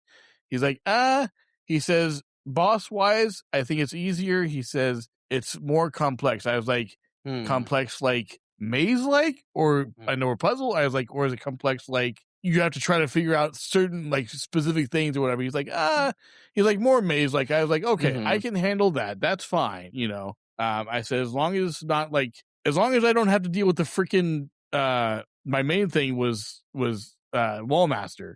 I was like, his Wallmaster in there. He's like, I don't think so. I was like, okay, then I'm fine. As long as they don't replace it with some other bullshit enemy, I'm fine. Yeah, I'm so sick of Wallmaster after that. Oh my gosh. They upped their game a bunch for sure. The first one. And in the first Zelda, I think it was you could like kill a certain amount of times and it wouldn't respawn, right? Yeah. There's only a certain amount. And that was not the case in this one. Nope. And they only come from the wall. These fuckers are coming from the ceiling, dude. It's so fucking annoying. Yeah. They come from all over the place. Yeah. Mm-hmm. But yeah. So oh man, I can't wait for you to experience future Wallmasters. Especially the Wind Waker ones. Fuck. Oh, good. Remember them too much. I know. German doesn't remember it all, and I'm like, I can't wait for him to fucking remember. Like, oh shit, these fucking things. Fuck. Wind Waker's got such fucking weird enemies because they're like, they're obviously repeats from previous Zeldas and stuff, but the art style really changes them up. But anyway. Yeah, so it was fairly maze-like because I remember it's like you have to get to the boss was like on basement 8 floor or something like that, and you start at the first floor and but then like different rooms would lead to different things and so I remember that and I was like, okay, it's different rooms fairly lead to different things. Yeah. I described how doorways work. Yeah. But so I remember like, okay, I'm making decent progress and there was one point I came into the room where they had the big chest, but I was on the other side and looking at the puzzle, I was like, all right, there's no way I can get there. So I have to go the other way to get there, and I knew exactly how to get there and everything. So I got there and I remember, it didn't take me long to find the big key. Like a lot of that stuff was fairly simple, fairly straightforward. Some of it was like you have to press a button in order for it to appear, but it wasn't like way out of the way or hidden or anything. It's just like I'm already picking up all these pots and throwing them anyway. So I just do that. Oh, there's a button there. Press it. Oh, I made a thing appear. Cool. Go get it. And of course, using hook shot to get across certain areas and stuff like that. And it was fairly straightforward. So I was like, okay, this isn't too bad. This isn't too mazy. Like I can see why like getting to certain specific floors might be a little difficult or whatever, but it's not too bad at all. And then I came to that one room where it's like you have to go up and down and like across the center part and then down to the other room. But the floor is moving back and forth, but it's also not like just moving back and forth. Like it'll move a little bit and then stop, and then move a little bit and stop, and then switch direction and stop. And I hate that room. Man. It's got spikes in there. It's got like the little orange monsters and enemies and those things that were running back and forth. Those shadow things, whatever. Yeah. Yep. And those shadow things weren't too much of an issue for me. I didn't have much trouble with those, but those freaking spikes, I could never guess. I could bet my life on it, and I'd be like, okay, it's going to move 3 times, and then it's going to switch. Nope. I always got it wrong, and I always ran into those freaking spikes. 3 times I died in that room. You actually died. Damn. Oh man. I was just like, nope. I gotta just get through this. I just gotta get through this.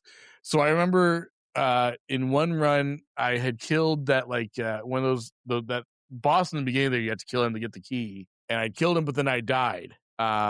And I don't think I actually got the key because I don't think I had it when I went to the next room where I needed the lock, which was right at the end there, if I remember correctly. And so I had to go all the way back again, kill him, get the key again, and then go back somehow without dying. And I just barely made it. I had 2 hearts left, I think it was. And of course, you go to that next room, and it's like you're up on the platform. And some of the parts you can fall off of, but some of them you don't. And so I remember because it's ice there too, and I kind of slipped up to the edge, and I was like, oh, I'm gonna fall off, but I didn't. It stopped, and I was like, okay, so maybe I won't fall off.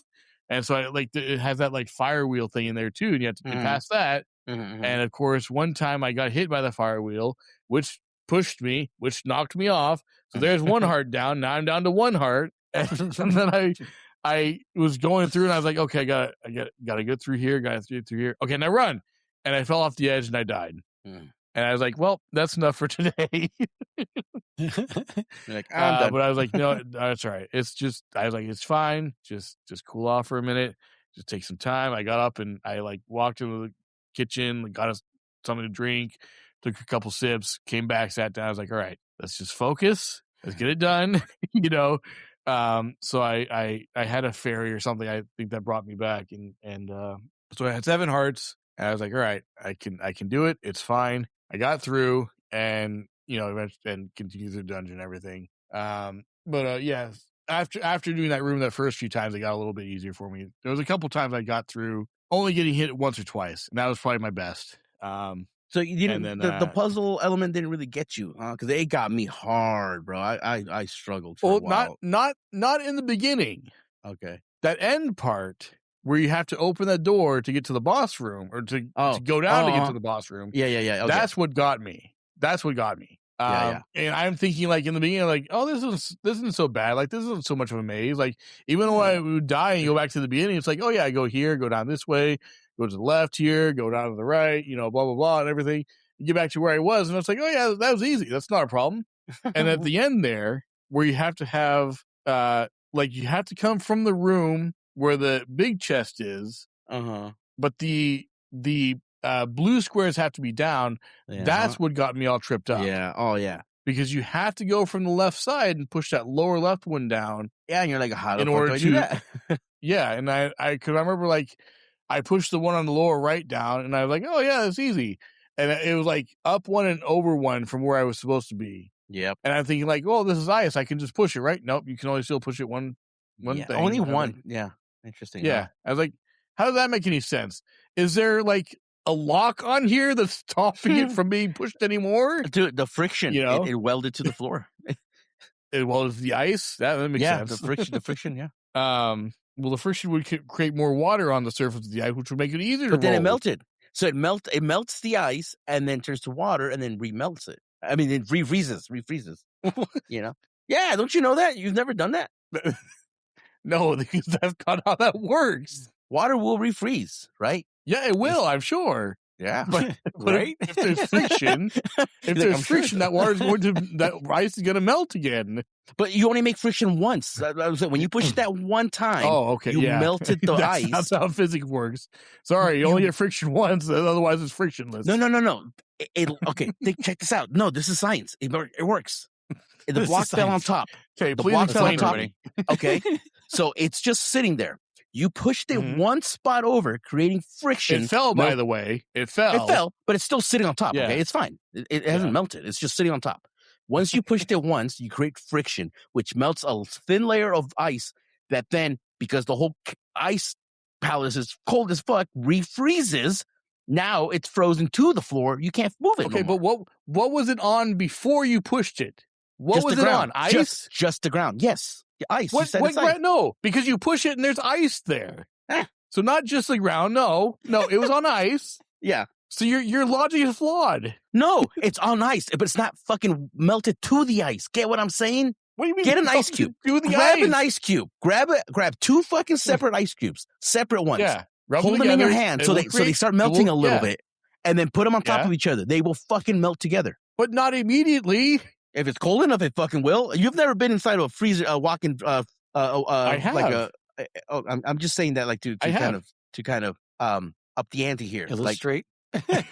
Like it fucking the walker freezers, whatever you want to call them. They're okay. Cold so as if fuck. it's that cold, how did the ice it. melt in the first place? Friction.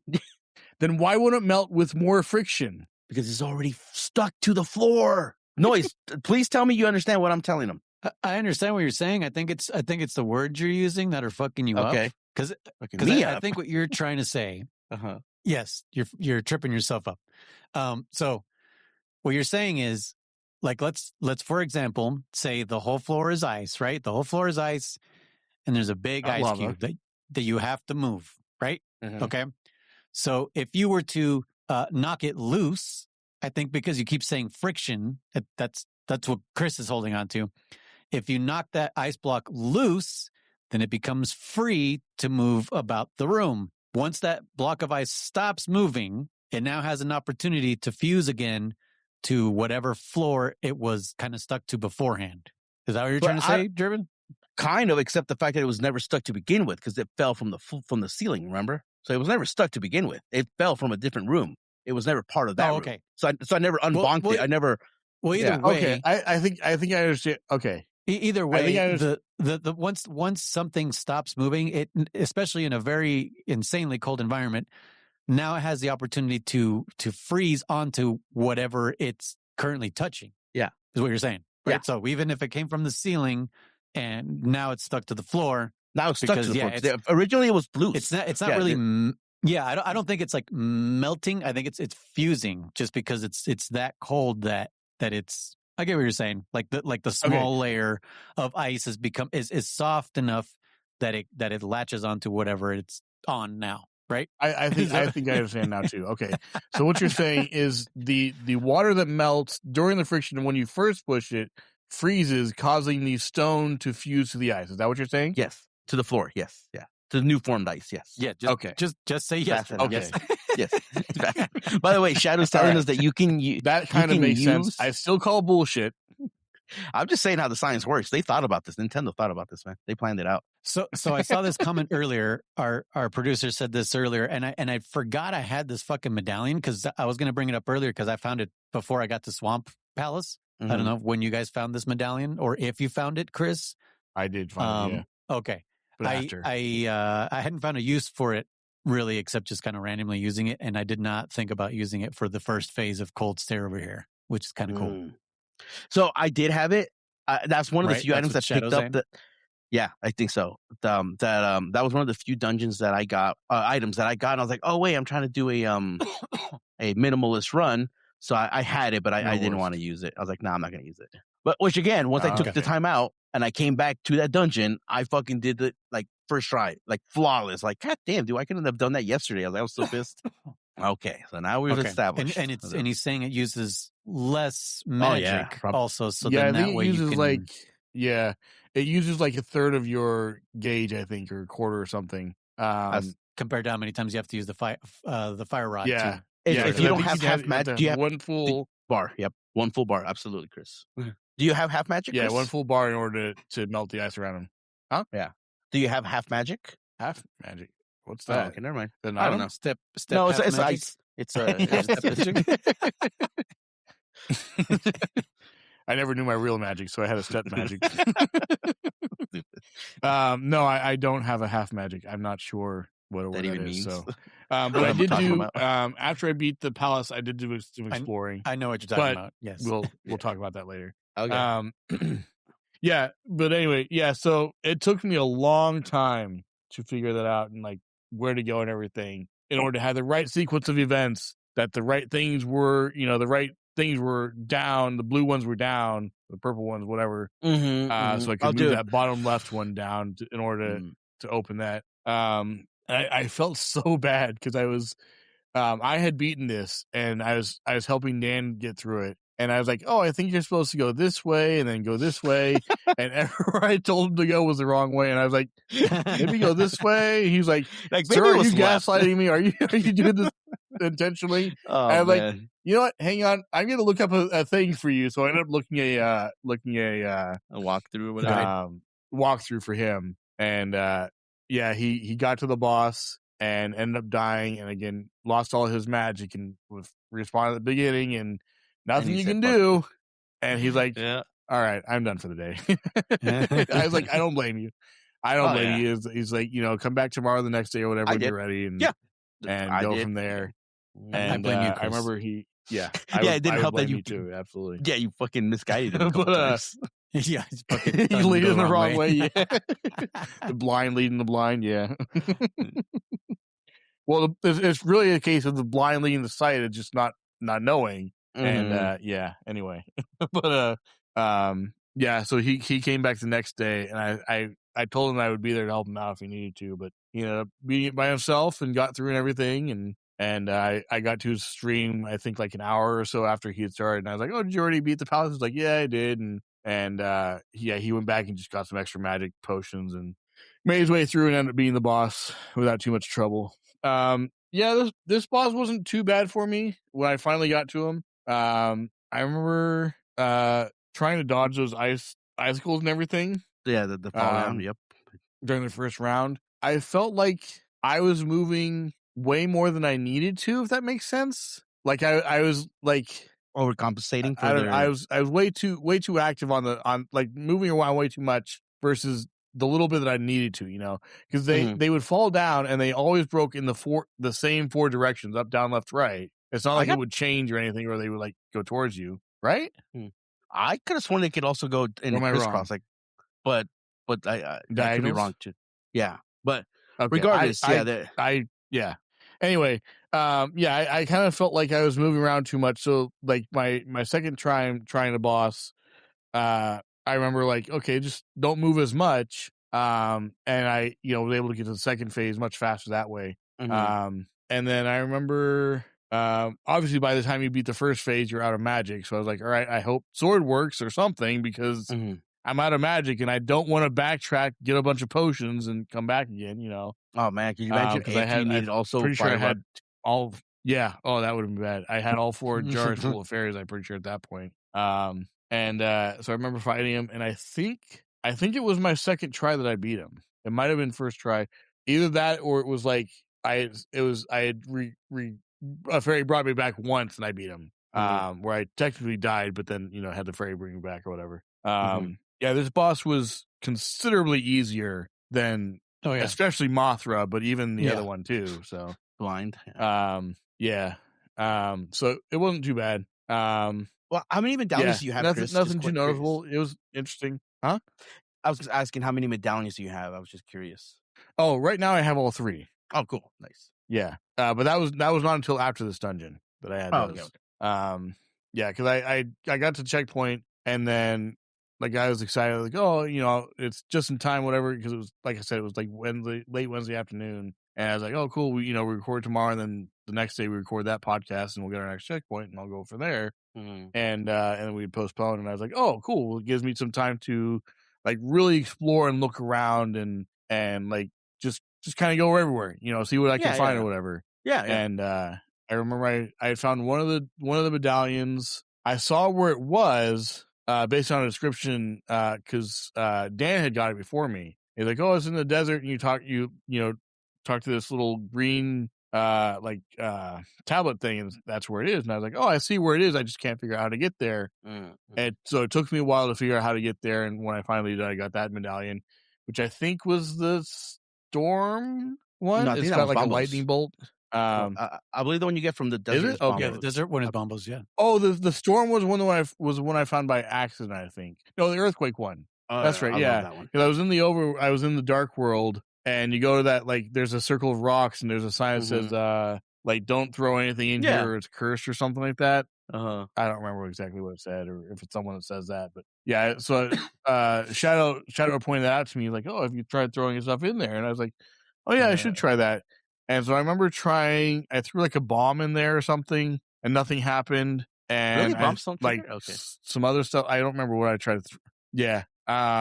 Some other things I tried, and I was like, wait, it's not working. I was like, oh wait, there's like a school right over here. So he's like, yeah, I don't know why you didn't try that from the beginning. So I went and tried that, and some catfish thing pops up and says, oh, I'll give you this if you promise to leave me alone. Yeah, and it was the earthquake one. I love that one. Oh, it's such cool animation. Okay, yeah, because the only one I have is Bombos. Oh, nice. Okay. And then I had gotten that one, and Dan had the other two. So I gave Dan hints on how to find mine, and he gave me hints on how to find his. And he said one of them is up by the Tower of Hera, and the other one is down in the desert. So I went to look for those areas, and then I think I got the Tower of Hera one first, which was that was a lightning bolt one, right? That's Ether, yeah. Storm, yeah, Ether, okay. And then I got the Bombos one after that, yeah. Nice. And so now I'm just missing 2 items, as far as I know. Oh, just 2, huh? I believe. Yeah, I have the magic cape. I have. Oh, you found the cape? Nice. I didn't want to say anything. Yeah, cool. Yeah, Shadow helped me with that as well. The King's Cape. Huh? So yeah, the half magic thing. I'm not sure what it is. I say nothing about half magic. I said it's all ice physics or something like that. All right, now you're definitely gaslighting me. All right, whatever. Anyway, moving on. So yeah, that boss was significantly easier than especially the one in Skull Palace. But both the previous ones certainly. Mm-hmm. So yeah. I said half tragic. It was very tragic. Of this palace. Half tragic. It's tragic. Man. Noise, you've already Noise, you've voiced your frustration at ice palaces in general. Is this like just as bad as most of them, or worse, or this one was like it just was fucking extremely long for me. Like I'm gonna be honest, like this has not been the greatest of adventures for me. Okay. Yeah, like I'm starting to question if I've ever even actually beaten this game, because I'm like my memory of any late game stuff is like almost non-existent. I'm like, dude, did I actually ever beat this? But yeah, dude, like I get lost easy. That was my big problem with Zelda 1 is that it's like grid systems really fuck with me, and room transitions really mess me up. And the Ice Palace was just kind of like really testing that. Especially like you said, dying and going all the way back to the beginning, and then just like, okay, I need magic now. Yeah. It's just insult to injury. Like every single death was just like fucking exponentially compounding on the negative experience. Like not saying this is a bad game at all. Because I know this is a lot of people's favorites, and I see the charm and everything of it. But I also see why I have never really liked playing it. Because it's frustrating as fuck, man. Like seriously, like like now that we have like the flute, yeah, we can fast travel in the overworld, no big deal. Mm-hmm. But just like level design where you can like get back to where you were quickly would be nice. You know what I mean? Like they'd already solved it in a couple of these dungeons where there's like teleports inside the dungeons. So I don't really understand why they didn't implement those like somewhere early in the dungeon to get you like maybe a room or two before the boss, after maybe you unlock a certain thing. Like, oh shit, now I don't have to fucking run through this whole thing again every time I die at the boss. Oh yeah. And who knows, maybe future Zeldas will do that. I don't know. But yeah, the game is showing its age for me. Yeah. And I'm at a disadvantage for not growing up with this game. As someone who's playing it for the first time, because Wardo, I believe, said he's played it before, as well as Dan. They've never beaten it, but they have played it before. As someone who's playing this for the first time, I can definitely understand how it's easier and simpler than the first Zelda, and especially Zelda 2. Yeah. But at the same time, like Zelda 2, if you leveled up, if you got to max level, it wasn't that bad. getting there was kind of a chore. Yeah. But once you get to max level, it's a lot easier. Especially on slimes, if you did it Chris's way. Or what were you doing? Yeah. Jesus. 2 XP at a time, yeah. But especially like once you know, and yeah, some of the dungeons are still a little bit of a challenge because you know, the enemies are jumping around and shooting at you, and you can only hit them at like, you know, 0.1% chance and stuff like that. Like, I get that. Like, there's a lot about that game that is very unfair. That is not well designed. It's not. It's not. You know, it's just a bad game. You know, but you have ways of making it easier for you if you want to, if you choose to grind. You don't have that in this dungeon, in this game. You don't get the chance to grind and I want to, you know, let me gain a couple levels and then come back to this dungeon and try again. Sure. Yeah. And so I think in that sense, yeah, it's a little more fair in the sense that like there's more quality of life enhancements and stuff. But it still has its challenges that it's just when you hit that wall, that's exactly what it is, a wall. And unless you know how to get past that, you're going to spend forever trying to figure it out, you know? And so I think for those who have played it and know the game, like Shadow and like German and so on, that are like, oh yeah, this game is way easier than 2 because I know it well and I know how to get past everything. And that's all fine and well. I'm not saying that like it doesn't count or anything. I'm just saying like once you do get past it and you know and it makes sense, then it's like, oh yeah, that's way easier than I thought, or that's you know, makes it simple. I know exactly how to get through this dungeon. I know what to do and where to go and everything like that. That's fine. But as someone who's coming in as a fresh player, first time playing at all, like I said, I've watched a lot of gameplay of it, but I've never actually like sat down and really paid attention. Like, okay, this is what you do in that situation. This is how you get past here, or like in the case of watching Shadow, a lot of times he's doing randomizers, so stuff's not in the right place anyway, you know. So as a player coming into it first try, fresh, no experience with it before, it is quite difficult to learn some of the stuff. It's got some steep learning curves in some areas. But having gotten past those, I can appreciate that it is still easier in a lot of ways than the first 2 Zelda games. So that's kind of my input on it. I totally understand where you're coming from, Noise, where it's like, this is bullshit, this is dumb, and I agree to a lot of it. Like Mothra, especially, it's like, oh, you can use the camera and beat it in 4. Cool. Why didn't the game hint that at all? You know, you know, there's just like there's no hints like that because it's always just you get the dungeon item, that's what you use against the boss, or that's how you get through or whatever. You know, that's there's what no like that. Oh, you can use this item here and try this. You know, again, Chris, because it's going to be like that's just replayability too. Yeah. Like the hammer trick, I don't think it was meant to be a hint. And I get that. Like, I get that. You're playing it a second time, and you're like, oh, you know, I want to try different items or whatever, you know. Yeah. No, I get that. Yeah, that makes sense. Yeah, there's there's going to be things in the future that it's going to be the same thing. Like the same way I feel about this game and how Shadow feels about this game. It's probably going to switch up at some point in the future where I'm going to feel like, oh yeah, you just do this, and that, and I know the tricks and to use different weapons for whatever, you know, not what was intended and stuff like that. Yeah, like I said, my disadvantage is that I didn't grow up with this game, so I never got to play through it more than once. I didn't get to learn to love the game, and so that's I'm like in the middle, really, of like you and German right now because German has more experience from it. You're brand new. I apparently might not have beaten this game as I go further. I'm like, I fucking don't remember this shit. So I'm kind of like half and half. Like I know I've at least I know I at least did up to what's the last dungeon I actually remember probably Skullwoods, just because Gargoyle's domain is just kind of like I said, is just fucking the castle again. Really. Yeah, and honestly, I don't really remember too much after that. So we'll see how much more memories this will jostle, if any at all. But yeah, I mean, I'm experiencing it like a new player pretty much.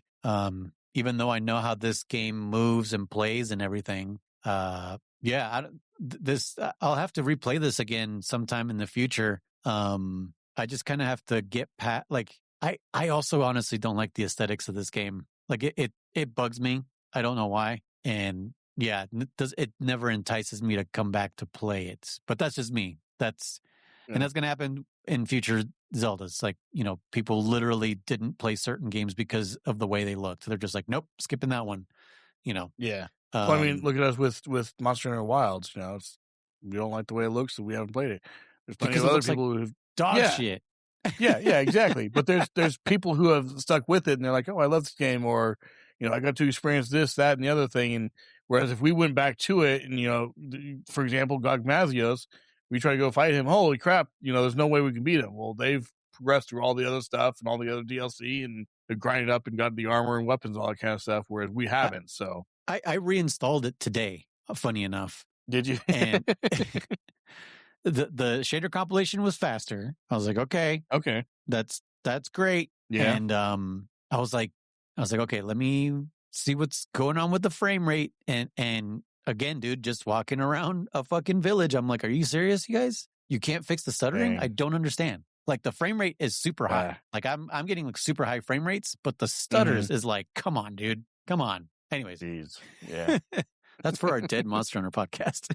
Yeah, that's true. Funny enough, what about you? While I was away, I was playing Monster Hunter Now with Jesse. I saw that, yeah, because you kept posting, like the different monsters and everything. Yeah, yeah. Just I was like, dude, I have like a Monster Hunter itch, and I definitely don't have anything that can run a Monster Hunter game over there, except that, and then Portable Third on my phone. But yeah, I was like, fuck, I miss fucking Monster Hunter. But yeah, German, go ahead. No, nothing much. Just the Ice Palace was, I got lost on it big time. I overcomplicated it like a mother. I mean, a mother and a father. Mothers are well known. And a step half brother. I definitely overcomplicated it. But was that Chris? I missed it. You were a little. I said that's racist. What? Well, you said I didn't see what you racist said. I said mothers are well known for overcomplicating ththings. Oh, okay. But yeah, so same complaints, 100% complaints about the fucking what do you call it? Magic, lack of magic, and that's definitely my biggest complaint too. That there's no easy way to get your magic back. Again, because I'm doing this what do you call it? Minimalist run. So that's 100% me, right? Like I'm trying to think back to my casual runs. My casual runs in this game, I've definitely had 3 jars by now at least, or something like that. I can't think exactly how many I would have by now. Yeah, you'd have all 4 jars by now. Yeah. But nonetheless, there was something I was going to bring up that I thought was pretty funny that I struggled with it for a little bit. And struggle is just a very over exaggerated word here, but I want to see if you guys struggled because I saw then Dan the man going through the same concept right when he got his Bombos medallion. He was like, oh, cool. He's like, that's pretty cool. And he was like, got some new magic or some shit, right? And he puts pause and your medallion, and this is early in the game for him, so he's missing a lot of items already. And he was trying to navigate to that item, but he couldn't. I saved the clip of it. It kept going around the fucking Bombos medallion. He's like, how the fuck? He's like, dude, I can't select it. I just guess I can't select it. He was literally about to move on, in my opinion. And then I was like, no, you can select it. You just got to fucking, the menuing is interesting because it will not go up if there's an empty space. It will not go up to the nearest item, right? You know what I'm kind of saying? Like, have you guys had any menuing? Right. Oh, yeah. At least early on when you're missing a lot of your fucking items. Because later on, once you have a shitload of items, you're like down, right, down, right, down. I think I know what you're talking about. Yeah, because I used to think you had to just go through the list, like to the side in order to get to everything. And then I found out like, yeah, if you press down, it'll just go to and then God forbid you should get into the bottles. Oh Jesus! Like, hey, hold on, you gotta go left or right. You have to go left or right. Yep. That's definitely one. But no, so is that you can go left or right to go scroll through your items. But no, Chris, if you have nothing above that item or below, it will not go up. It will not go down. So it's definitely some weird menuing going on. Like, yeah, and it's definitely like they should have had the cruiser should have actually the best way would have been like if you push up, go to the nearest up item, right? That would have been obviously the best way to fix it, right? Or just a placeholder. It goes up to an invisible item. Or just let you select Yeah, exactly. An empty slot. Just let us move to an empty slot. Yeah, exactly. Yeah. So I do think that's kind of funny. Because I definitely saw him struggle there for a minute. It was so funny. Like, what the fuck? He's like, what the? And he literally did like 4 circles around it. And you're like, what? I can't get it. He's like, what the fuck? And I was just laughing. I'm like, I literally just went through that, bro. I literally was doing the same thing. So I was just wondering if you guys have had any, not issues, but if you guys had any of that happen to you guys. So, oh yeah, dude. Yeah. I always fight like old school menus. Like I'm always just like, dude, like I'm trying to go up into the limitations. right. God. Yeah, exactly. or again, oversights sometimes too. They didn't think about it. They're like, no, they'll be fine pushing left and right. Yeah, they're fine. Okay, and then people come out like, this sucks. Yeah. Could you imagine switching to the right key to open a specific door? Oh, jeez. In Zelda. My God. The right key. Like oh my God. Fucking Metal Gear 1. Metal Gear, Jesus Christ. Oh my God. Hey, yeah. Dude, remember when they finally gave us like the combined keys? It's like, ooh, this is level 1 through 3. This one's 4 through 5, and this one's or a 4 through 6 and 7 through 8. I was like, whoa, my God. We were so happy. We're wow. Like, it's a key ring. And then it's they a whole never item. use that again. Not even a Metal Gear Solid. No. No, they don't do that. But in Solid, the hard They'd already numbers solved it, and then they didn't use it in Solid. Yeah. Yeah, I guess they did. But still, like having to have it on you, like yeah. Yeah, fun, super fun. I will also admit, like, obviously this game, my biggest issue with this game is a skill issue, right? Because I don't have the experience to like first try everything. And I'm so used to playing a Zelda game, being able to first try everything, right? With all the Zeldas that I'm comfortable with, like you were talking about, German, like when I sit down to play Ocarina of Time or Wind Waker or Twilight Princess or anything like that, I like having an audience. Because they're going to see me do some shit that I know they've never done themselves or have seen, you know, because we don't hang around with fucking Zelda experts. You know what I mean? Yeah. It's the only people we know are personally like you and me and who the fuck else? Bonnie? Like who else do we know that's like great at Zelda games that you could actually sit there and like watch without being bored watching them? You know what I mean? Like when I watch you play fucking Ocarina of Time, when you're not wasting time trying to do one single glitch, fucking, I'm always like impressed. I'm like, oh shit, yeah, that's I could do that too. Like that's awesome that he can do it too. It's just like trying to give you like virtual high fives. Like hell yeah, dude, somebody else can do this. That's my biggest flaw in Ocarina of Time is I'll start playing it, whether it's a randomizer or a base run, and then I'll just end up fucking around. I'm like an hour, like I'm gonna try to do this. And I'm like, well, this is what I'm gonna do for the next fucking 3 hours. I'll see you guys later. Yeah, definitely. See you later forever.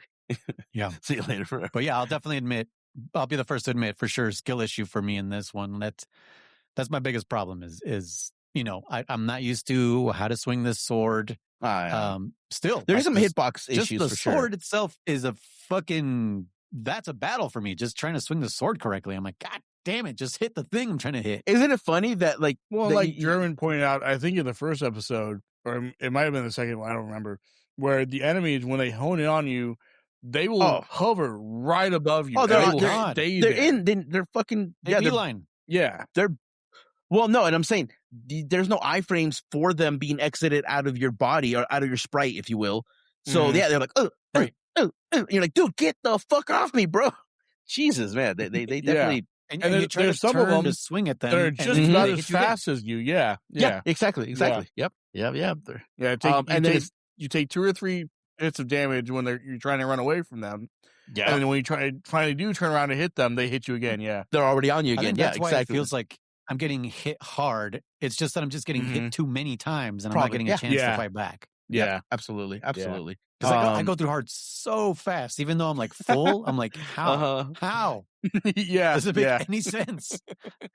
Never has any. Not even fucking Zelda 2 was doing me dirty like this, man. Like Jesus fucking Christ with the iframes. They're non-existent, dude. Yeah, Hey, that's a different issue there that they had. And this is funny.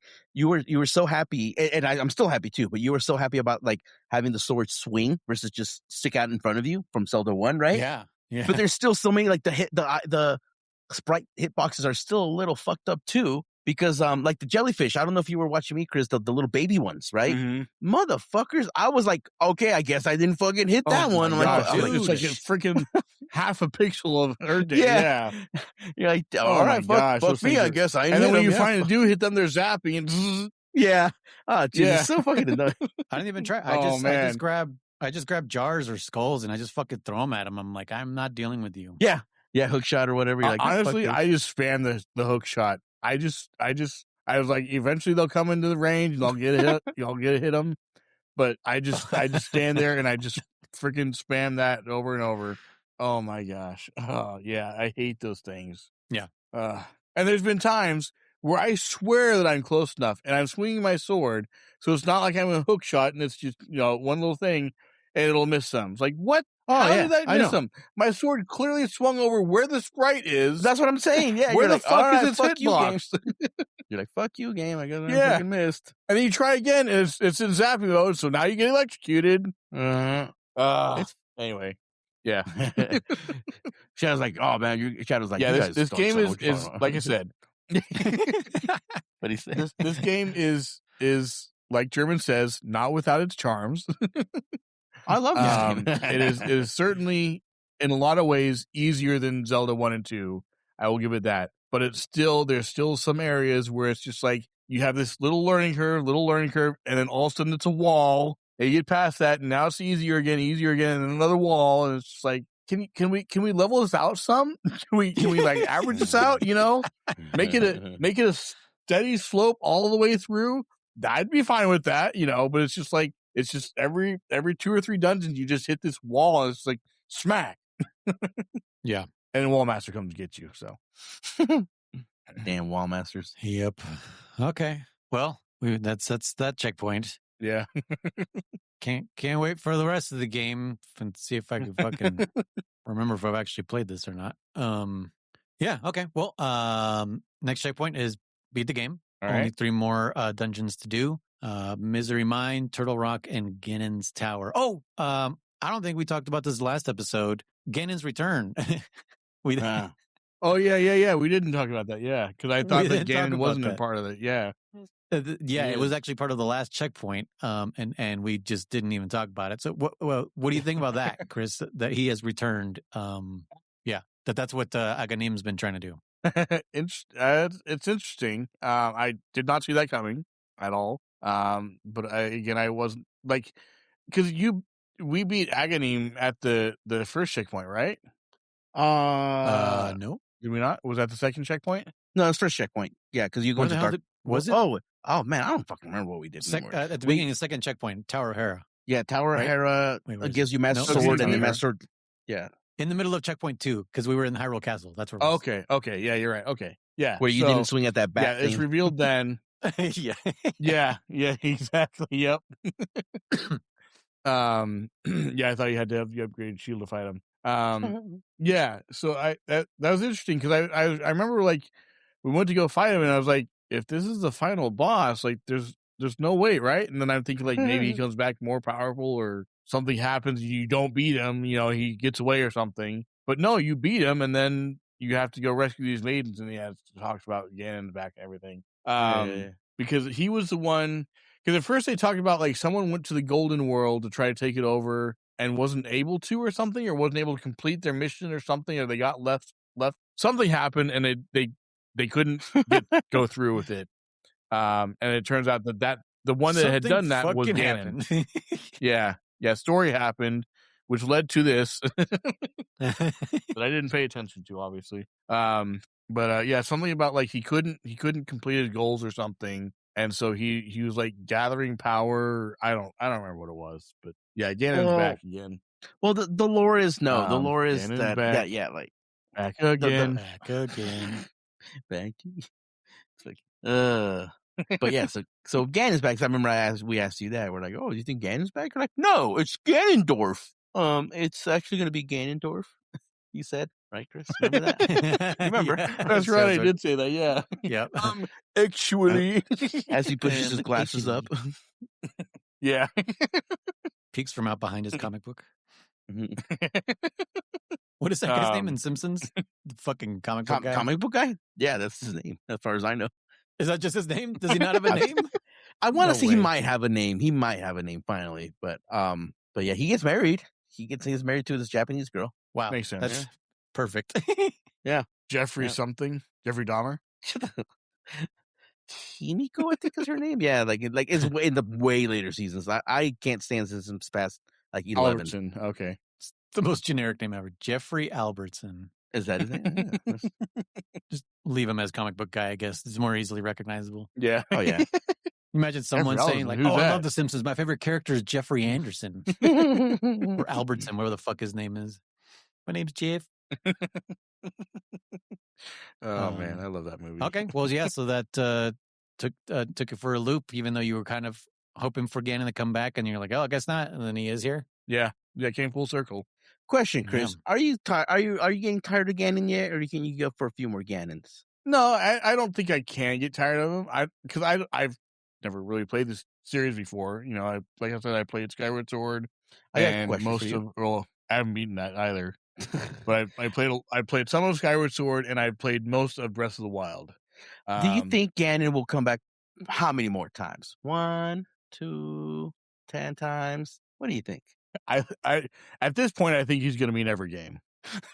He wasn't in 2. Was Ganon or Ganondorf? I don't know. Oh yeah, he wasn't in 2. That's right. Okay, at this point, I think he's going to be in every game except for 2. Okay. 6, 7, yeah. 6, 7 times. Yeah. Oh man. All right. Yeah. Okay. Yeah. I don't see why they wouldn't. Especially Noise bringing up 2, but 2 was very experimental as far as high experimental. Yeah. The Zelda series goes. Yeah. Now the only one I'm kind of doubtful is the CGI versions. Just because I understand they're not canon, but I don't know. So I'm not, like not entirely sure.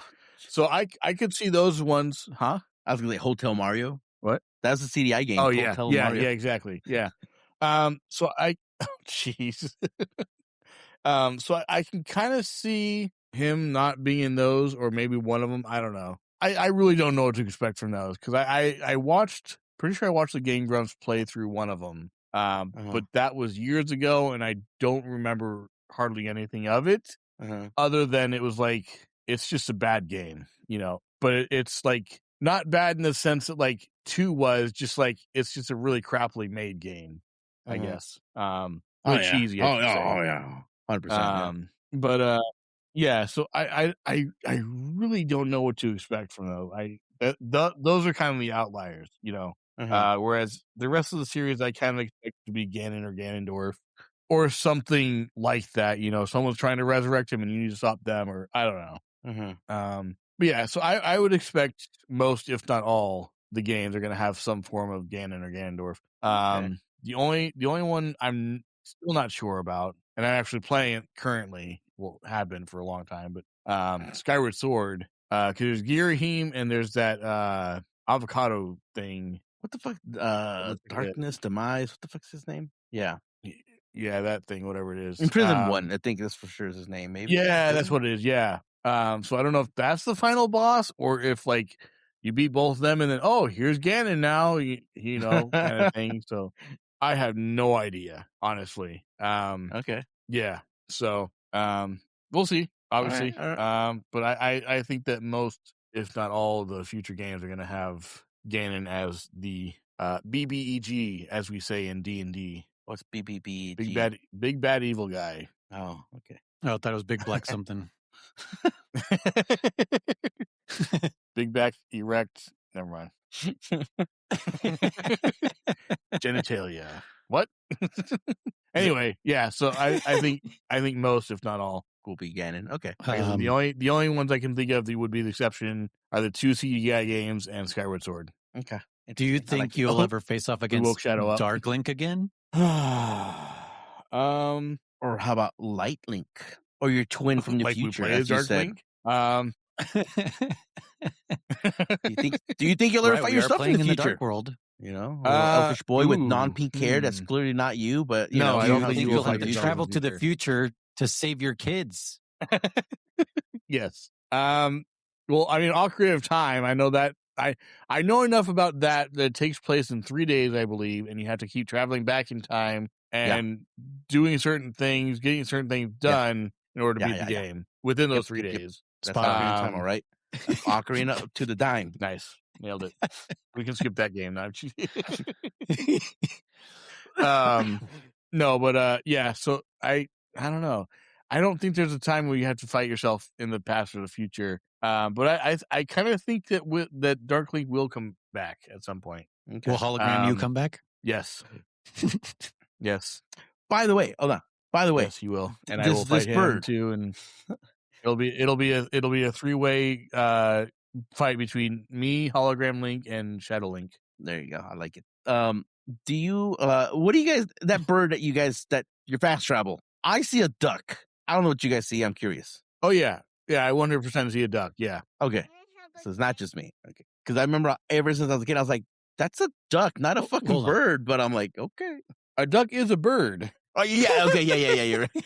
They're both avians. But I just, the wind, the fuck was it called? Veil? The wind veil.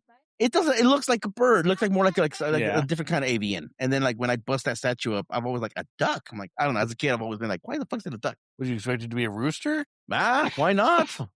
Zelda's all about roosters. Those are those common wind. What are they called? Wind veils, veins, vines. At least it's a veil. I think it's a vein. That's what Shadow said, right? Ooh. I don't know. Okay. Anyway, so according to the wiki, it is a duck. It's a duck. But according to German, ducks aren't birds. I never said it wasn't a bird. I meant like a different you said kind it wasn't of bird. a bird. No, I said it. You're like, it wasn't.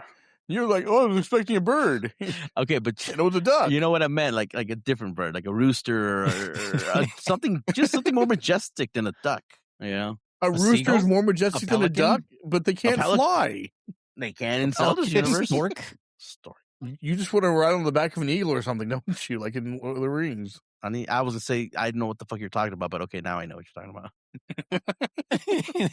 Yeah, so it's a duck. Ah, nice. Does he have a name? No. Duck. Oh man. Howard. Just Howard. Yeah. No, it's fine. DC, their Marvel Comics doesn't care. Yeah. I mean, they brought him back 3 times. They brought him back at the end of Guardians 1. He was chilling somewhere in Guardians 2, and he was on the battlefield at Endgame. Yeah, which is insane. So. Yeah, I couldn't believe it. I was like, "What the fuck?" It was so great when I first saw him too. At that post credits, I was like, "Was that fucking Howard the Duck?" But like, I couldn't like remember if Howard the Duck was Marvel or what. Just because I've seen that movie when I was a kid. Yeah, I haven't seen it. Yeah, since, bro. But yeah. Oh, I saw it not too long ago, and holy shit, it's cringe as fuck. Yeah, we're putting that on sure. The list. But like, yeah, I completely forgot that it was like yes, Leah Thompson. Speaking of Back to the Future, yeah, just like completely forgot that it was a comic book, and when he popped up, I was like, Howard the Duck. But I was like, why the fuck is he here? Right? Like, I was like, why would this character be here? And then, yeah, it just says in the credits, it's like Howard the Duck, courtesy of Marvel Comics, whatever. And this and that. I was like, oh shit. I was like, what the fuck? Yeah. I was like, crazy. I never made that connection. And I guess I never noticed it because I was probably, a kid when I watched it the first time, not paying attention that it probably said like Marvel or in association with Marvel or something when they made the movie, But yeah, good old Howard the Duck. Yep. Anyways, yeah, checkpoint. Beat the game. All right. Shadow says it could have been a pigeon. Well, a dove because it's white. Yeah, pigeons and doves are the same thing. But if it's white, it's a dove. Right, but they're the same bird. Yes, but if it's white, it's a dove. Right. No one says. Look at that dove pigeon. Yeah. Has anyone called it like a different colored dove when they're trying to say pigeon? Look at that colored dove. Yeah. It's like a gray-green dove. I mean, they have that like along their neck. They have like those feathers that are kind of iridescent. Yeah, you know what I mean? Yeah. It's like a Technicolor looking ass dove. Look at that Technicolor ass dove.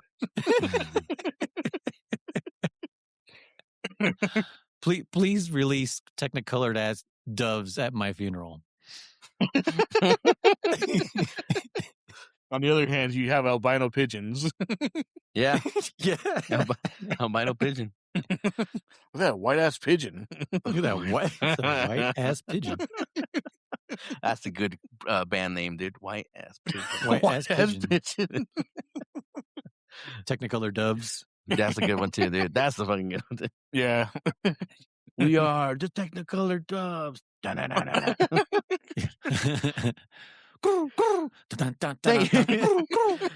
Thank you, Cleveland. After every show, everyone just says shit on their cars. Yeah. Oh my god. Or the band goes out during the show and squirts white stuff all over the car. That's what I was about to say. Like, yeah. like some people, they spray like, what is it, like foam parties and shit. Yeah. Just fucking bird guano. Here you go. Oh man. All right. Well, you think of. I know. What is wrong with us? Yeah. Beat the game, guys. Beat the game. Okay. Have fun. Yeah, I'll try. I'll try to have fun. I'll try my best. I don't want to hate this game. So far, my least favorite. That's for sure. Dang. But like I said, it's a me issue. It's not. I don't think it's the game. I don't think it's the game. It can't be. It's like the highest rated 2D Zelda game of all time. It can't be the game. All right, guys. Well, thank you so much for listening to. Hey, listen. I didn't introduce us, but I have been Noise. Guys, I am Rizer. And I am DammitKriss. And we'll see you guys next time. Goodbye. Peace. Thank you so much for listening. To write in, send your emails to fans.pixelbenders@gmail.com. For text or voicemail, find us at 209-791-0995. Come join our Discord community and become part of our conversations. You can also find us on Twitch at ContraG1, at DammitKriss, and at Noise1TTV. If you want to hear these recordings live or gain early access to episodes, support us on Patreon for as little as $1 a month. Also, make sure to check out our other podcasts. All links can be found in the description below.